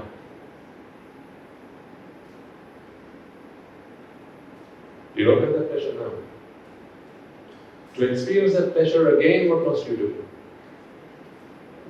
If you want to experience that pleasure again, what must you do? You're going to go through the whole thing again, right? You're going to bend it back again. You're going to give yourself pain. And the more pain, the more gain. You heard that? No pain, no gain? Yes. See, as I said, all these sayings, they have a very profound truth behind them. It's down to us to open it, like any good book. You need to become a good reader before you can read a good book. Not everyone gains the same information from a book. If you're a good reader, you get more out of a book than if you are an amateur reader, or if you're a novice to reading. See, like that. You experience that pleasure because you were relieved of the pain that you inflicted upon yourself. Now let's go back to the cake once again. Enough about cakes, honestly. Yes, you can vent tired of it already. No, but I want to leave you with something today. Why was the first bite so pleasurable? Yes. The first bite was so pleasurable because you wanted to eat cake. You wanted to eat cake. And cake was there, you had to go shopping for the cake, right? You had to wait for the cake to be baked, right? All that waiting, absence makes the heart grow fonder. So all the while going shopping, bringing the ingredients, looking at the recipe book, making the batter, right, and putting it in the oven, waiting for it to go ting, and then taking it out and cutting it up and chewing it, and all that was waiting time. It was all waiting time. In those moments of waiting, you experienced what we call vexation. It's a nice little word, vexation. In other words, put it quite simply, pain. You don't enjoy pain just as much as you don't enjoy waiting for something. Because that waiting is not fun. So when was it fun? When the waiting could come to an end and you were allowed to experience the price of your waiting after a long wait. That's why the first bite was so delightful. Now let's go to the second bite. Why was the second bite not as much delightful? Why did it not bring you so much pleasure? Of course, because by the second bite, you'd already had the first bite. In other words, you'd been relieved of that vexation that had been building up in your mind by the time you'd had the second bite, or the first bite.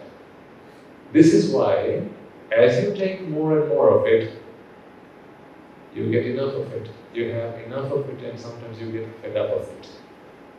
This is why at the end of the second piece, you go, thank you, I don't want any more. I don't want any more. Not another piece, please. Show it to me and I will puke. You go as far as that. Because the first piece you were waiting for, the second piece you were not waiting for so much, and the third piece you were certainly not waiting for.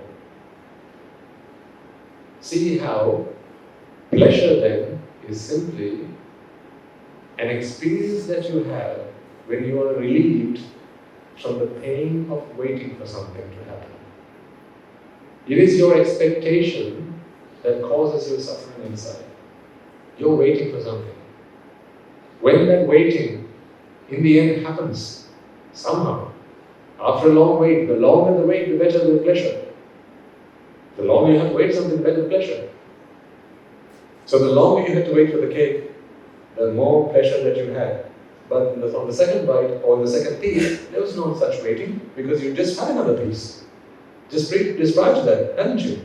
So the second piece did not have so much waiting.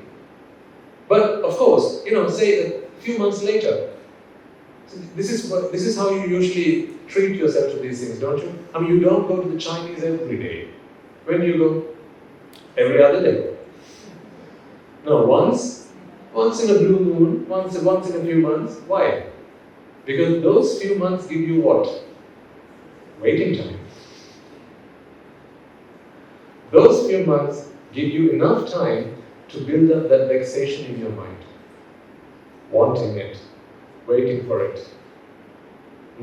So that when that month passes by, when the 2 to 3 months pass by, and then someone says, how about we go out tonight? Oh yeah, haven't been out in a while. Why do you even have to say haven't been out in a while? Because that's the truth. It is what makes that experience all the more pleasurable. This is why the baker doesn't eat the cake. Because to the baker, all he sees is cake, all he smells is cake, and if he had to, all he would have to eat is cake. So day in, day out, cake, and more cake. Therefore, there's no waiting for cake. So this is why the baker of the world's best cake does not enjoy that cake. But to you, it's ambrosia. You'll go across the city, across London, to try that cake. If that was so delightful, then the person who bakes the cake, he'd be out of his mind, wouldn't he, to give you that cake? See, in exchange for your money, he gives you the cake. Is that not enough evidence that happiness is not in the cake? Huh? Did I not mention it the other day? I don't know if I remember the first sermon. The very reason that business can exist, the very reason that commerce can exist, transactions can happen day in, day out, is because happiness is not available to be had in the things that you buy. That is why business can exist. I'll prove it to you. Remember in the old days we had the barter system? Not barter system. Yeah, you'd go and exchange goods. The very reason you could exchange goods was because, say, you had a loaf of bread, someone had a bottle of milk. Okay? If I asked you what you want now, you'd say, I need a bottle of milk. And if you ask the other guy, he'd say, I'd like the loaf of bread. So, for you, what makes you happy, or what you believe is going to make you happy, what you need to try to do to be happy is to get hold of the milk bottle. And the other guy, the bread. So he believes happiness is in your bread, you believe happiness is in the bottle. Isn't that why business can take place?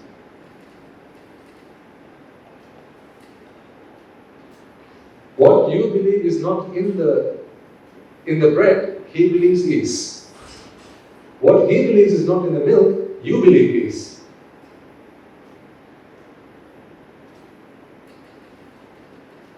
If happiness was in the object, ladies and gentlemen, why would I part with it? In exchange for whatever you have to offer me. Think about it.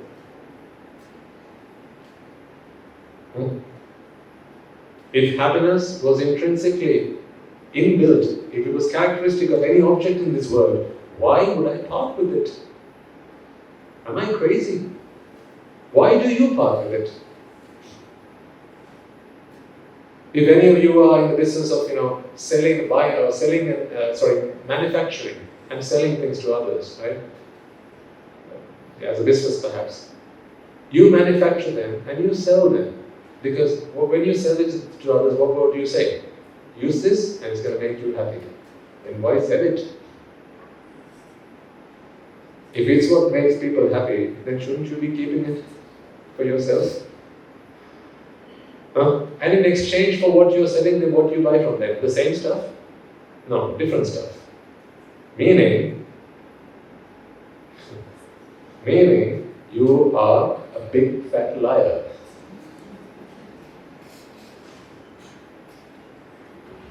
Because you don't believe that what you are selling can make someone happy. That's why you sell it to somebody else in exchange for what they have to offer you. But in order to sell it to them, what do you say? Take this because this makes you happy. You don't believe that, do you? That's why you can sell it. And that's why they will give you what they have. So this is why business works. Business is a transaction. I'll give you what I have if you'll give me what you have. Because my hope is that what you have is going to make me happy, and your hope is that what I have is going to make you happy. So we exchange. But we are both convinced that neither of the things that we have actually make someone happy. So why do we go for that transaction at all? Don't tell this to anyone. The whole world would collapse. The world as we know it would collapse. People often ask me, Swaminatha, usually at the end of the sermon, Swaminatha, we understand what you're saying, right? We get it now. That all of this is just a farce. None of this makes sense, right? But if we all did what you asked us to do, how could the world thrive? How could people exist? The whole world would have to come to a stop. What would happen then? So then I ask the question in return. I always have these questions I ask. I never give them answers. I only give them questions. I think that annoys them more than anything. So the question I ask is, Sir, what if the sun burnt out? What do we do then? Because scientists say that one day the sun will become a red dwarf. Right? It will expand, I think, about 7 times its size, and then it will engulf the earth, and the whole solar system as we know it will perish. So what if that happens, sir? Shouldn't we prepare ourselves for that? And then the gentleman says, well, Swami, that's not due to happen for another billion years. I said, exactly. Don't you have the answer to your question now, sir? What I ask people to do, very, very, very few people can actually do. Very few people. The very fact that you're here today, ladies and gentlemen, and how many did you ask to come here? Perhaps you invited someone to be here, but they're not here today. Because very few people make this choice. I'll end with this for today. When the Buddha was asked, Most Venerable Sir, you are the omniscient one. You are the one who knows everything. In your sasana, in your sasana as the Gautama Buddha, how many people will actually realize the truth and enlighten themselves? The Buddha gives a wonderful answer. He says, get me a hair, a strand of hair. He takes this strand of hair and he walks to the ocean. He takes this strand of hair and he dips it into the water. He pulls the hair back up and he says, Ananda, do you see how much water is entangled, has remained on this strand of hair? Do you see that drop at the end of this strand of hair? He says, yes, sir, I do. Now do you see the amount of water in this vast ocean? He says, yes, sir, I do. And then he says, do you have the answer to your question? In my sasana, and this is not my sasana, this is the Buddha speaking. In my sasana, the number of people who will understand the truth, even when I preach it to them, the number of people who will understand this truth, who will realize that they live in a fantasy of a world, the number of people who will actually open their eyes and stop creating the unnecessary suffering that they do for themselves is akin to the amount of water that I have managed to pull out with this one single strand of hair. Whereas the number of people who will simply either choose to ignore or who will not have the wisdom to understand what I have to share with them after a Buddha has come into this world, after so many eons of not having a Buddha, is like the drops of water in this vast ocean. Does that give you a size of the problem? So when someone asks me, Swami, if we all did what you are asking us to do, how would the world operate? Wouldn't everything come to a standstill? The answer is, well, yes, if they all did, then it would. But do they? No. Some will simply choose to ignore. Some will think, yeah, it makes sense, but not today. I'll try tomorrow. Some will say, yes, what you're saying makes absolute sense, but we are far too busy. We can't stop what we're doing. We've got all these duties and responsibilities and obligations and all these things we have to do, the bills to pay, all these things, and how can we do what you're asking us to do? The world must go on, we must engage in business, we must buy and sell, and we must engage in trade. All these things we have to do. Others will say, what you're saying sort of makes sense, but I'm not sure I actually fully buy into it. Others won't even stop to listen. Those people who don't actually get much of this are more various than those who do. That is why last week also I appreciated all of you for being here on a Sunday morning. That alone itself, ladies and gentlemen, is a vote that you have cast for your liberation, not mine, for yours. It is a vote that you have cast for your liberation. It is because you are here today, you have heard these words.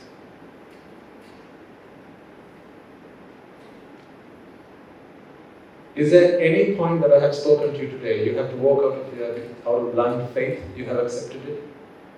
Is there any point that you only accepted because the Swami Maharaj said so? A monk in a robe came and said, so you have to say yes. Have I not proven everything I have told you today?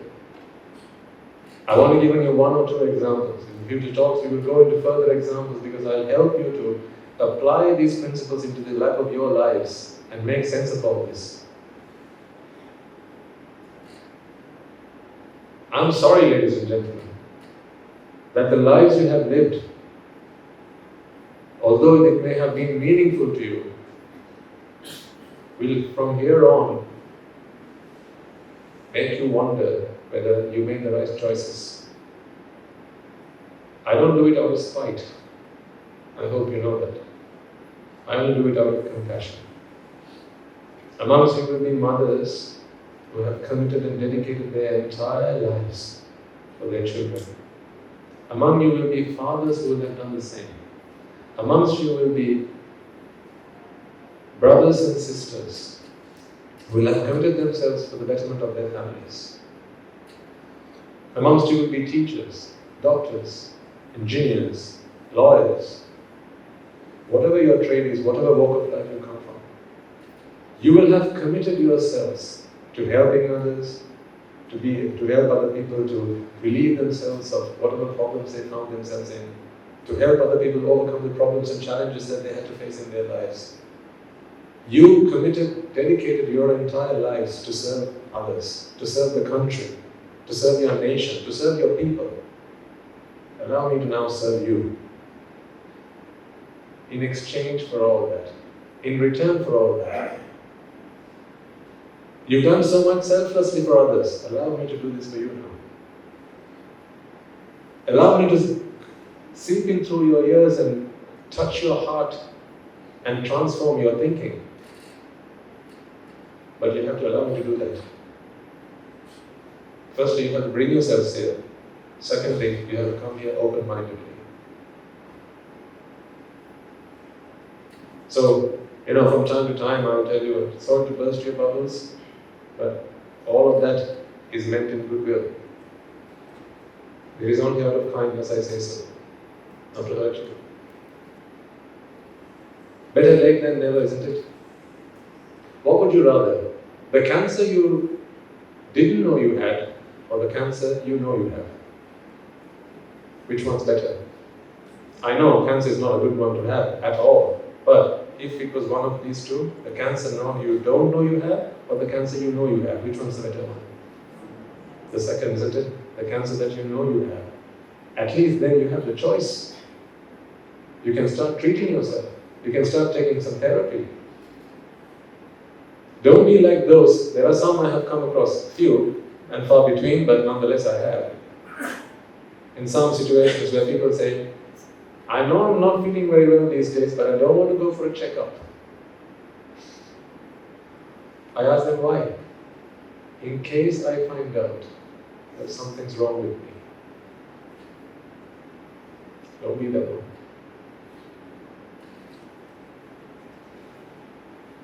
Ignorance is not bliss.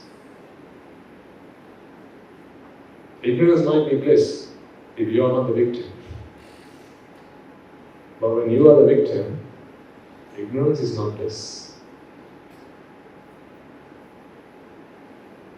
So I promise you, bring yourselves here. I'll help you. I will share with you the truths that I have learned in life. I will show you how to be happy without any of the things that today you rely on to be happy. The problem of relying on the things that you do today to be happy is you have completely outsourced your happiness to those people, to those objects, events, situations, circumstances, and so on. They have complete control over your happiness. Are you okay with that? Are you okay for someone else to take over your happiness and call the shots? Are you alright with that? Is that not an insult to your intelligence? Is that not an insult to your parents who did everything they could to bring you up and to teach you how to live life? Is that not an insult to your teachers? Is that not an insult to the Buddha? If you consider him your teacher, if you consider yourselves his disciples, is it not an insult to him? If you are okay with someone else taking over and calling the shots for your happiness? So let's not do that. Let's take ownership of our own happiness. Let's be in command of that. Let's be the one who decides whether I'm happy or I'm unhappy. I'm going to help you do that. I can speak with such conviction because I have been able to do that on my behalf. So I share with you the science behind that.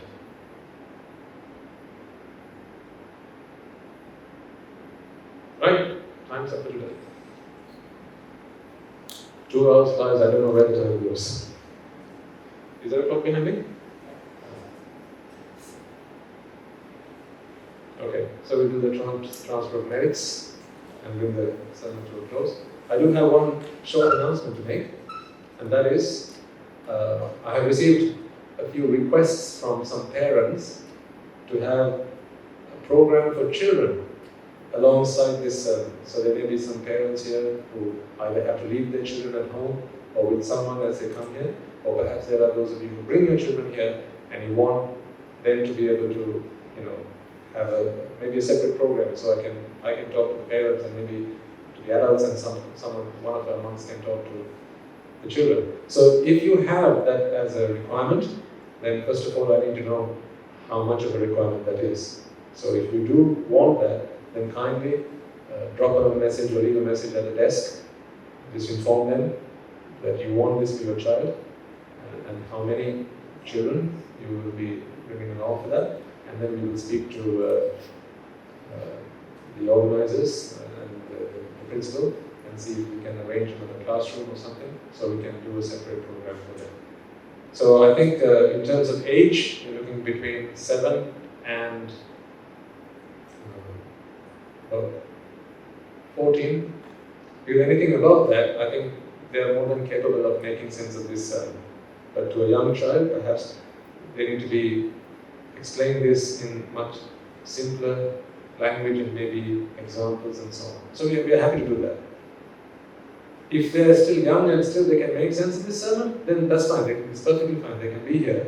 But we can also cater if you have the requirement for a separate program for the children. So I'll leave that with you as parents. Please leave a message at the desk so that we can get an idea of the size of that amount. Alright. Let us take a moment then to transfer the minutes that we have on file by making offerings to the infinite virtues of the Noble Triple Gem, listening to the Dhamma and engaging in various meritorious deeds today. First and foremost, let us remind ourselves how incredibly fortunate we are to be in receipt of the Lord of this teaching.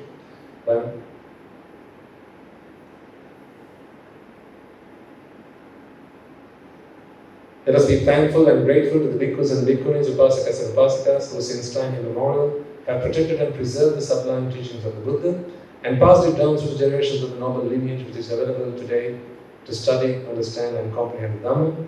Let us also take a moment to transfer these merits to the members of the Mahasangha present throughout the world, including the chief prelates of all the chapters, who have dedicated their lives to the noble path and have committed themselves towards the betterment of all sentient beings.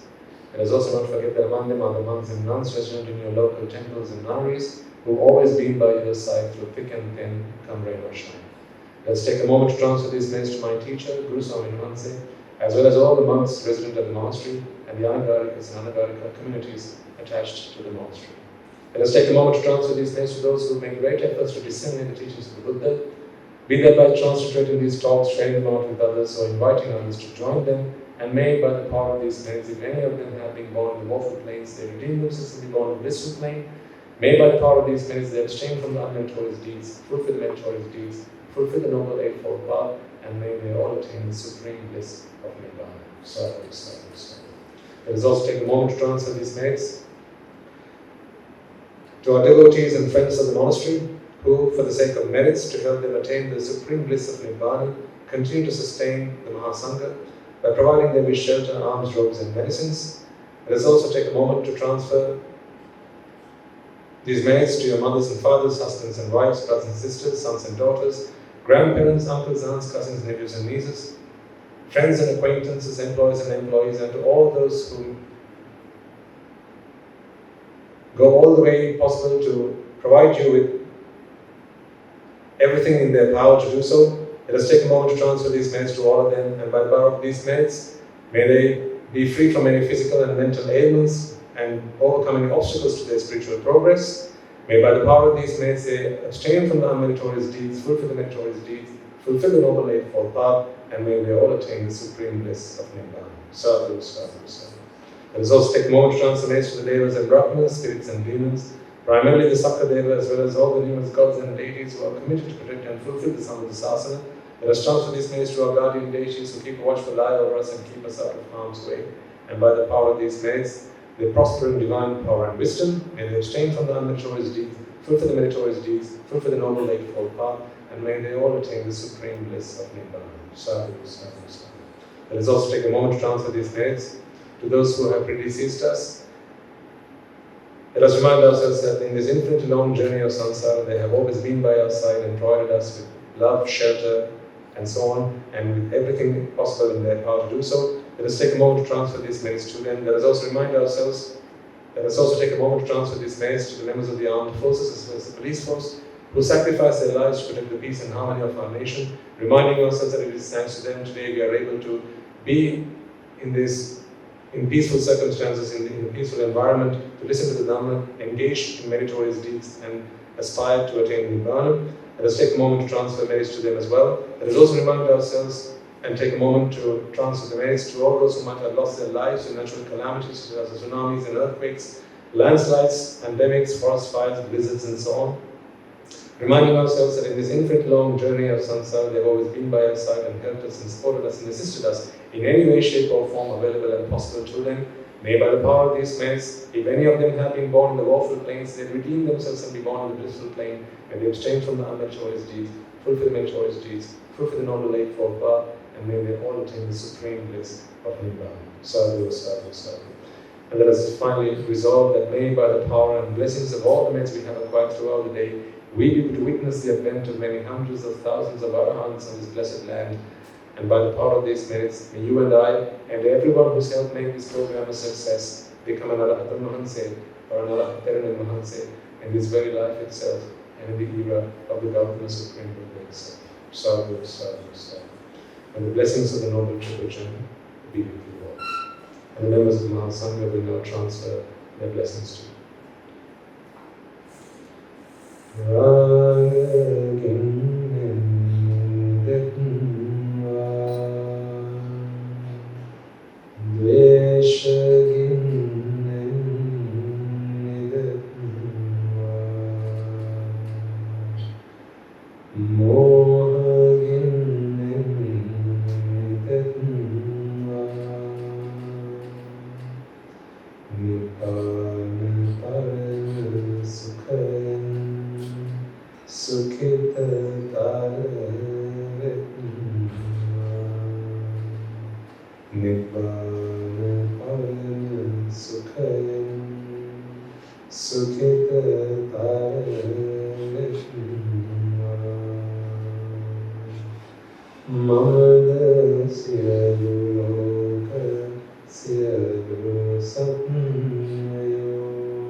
Nibbāna param sakaya siddhikara sadhu sadhu sadhu.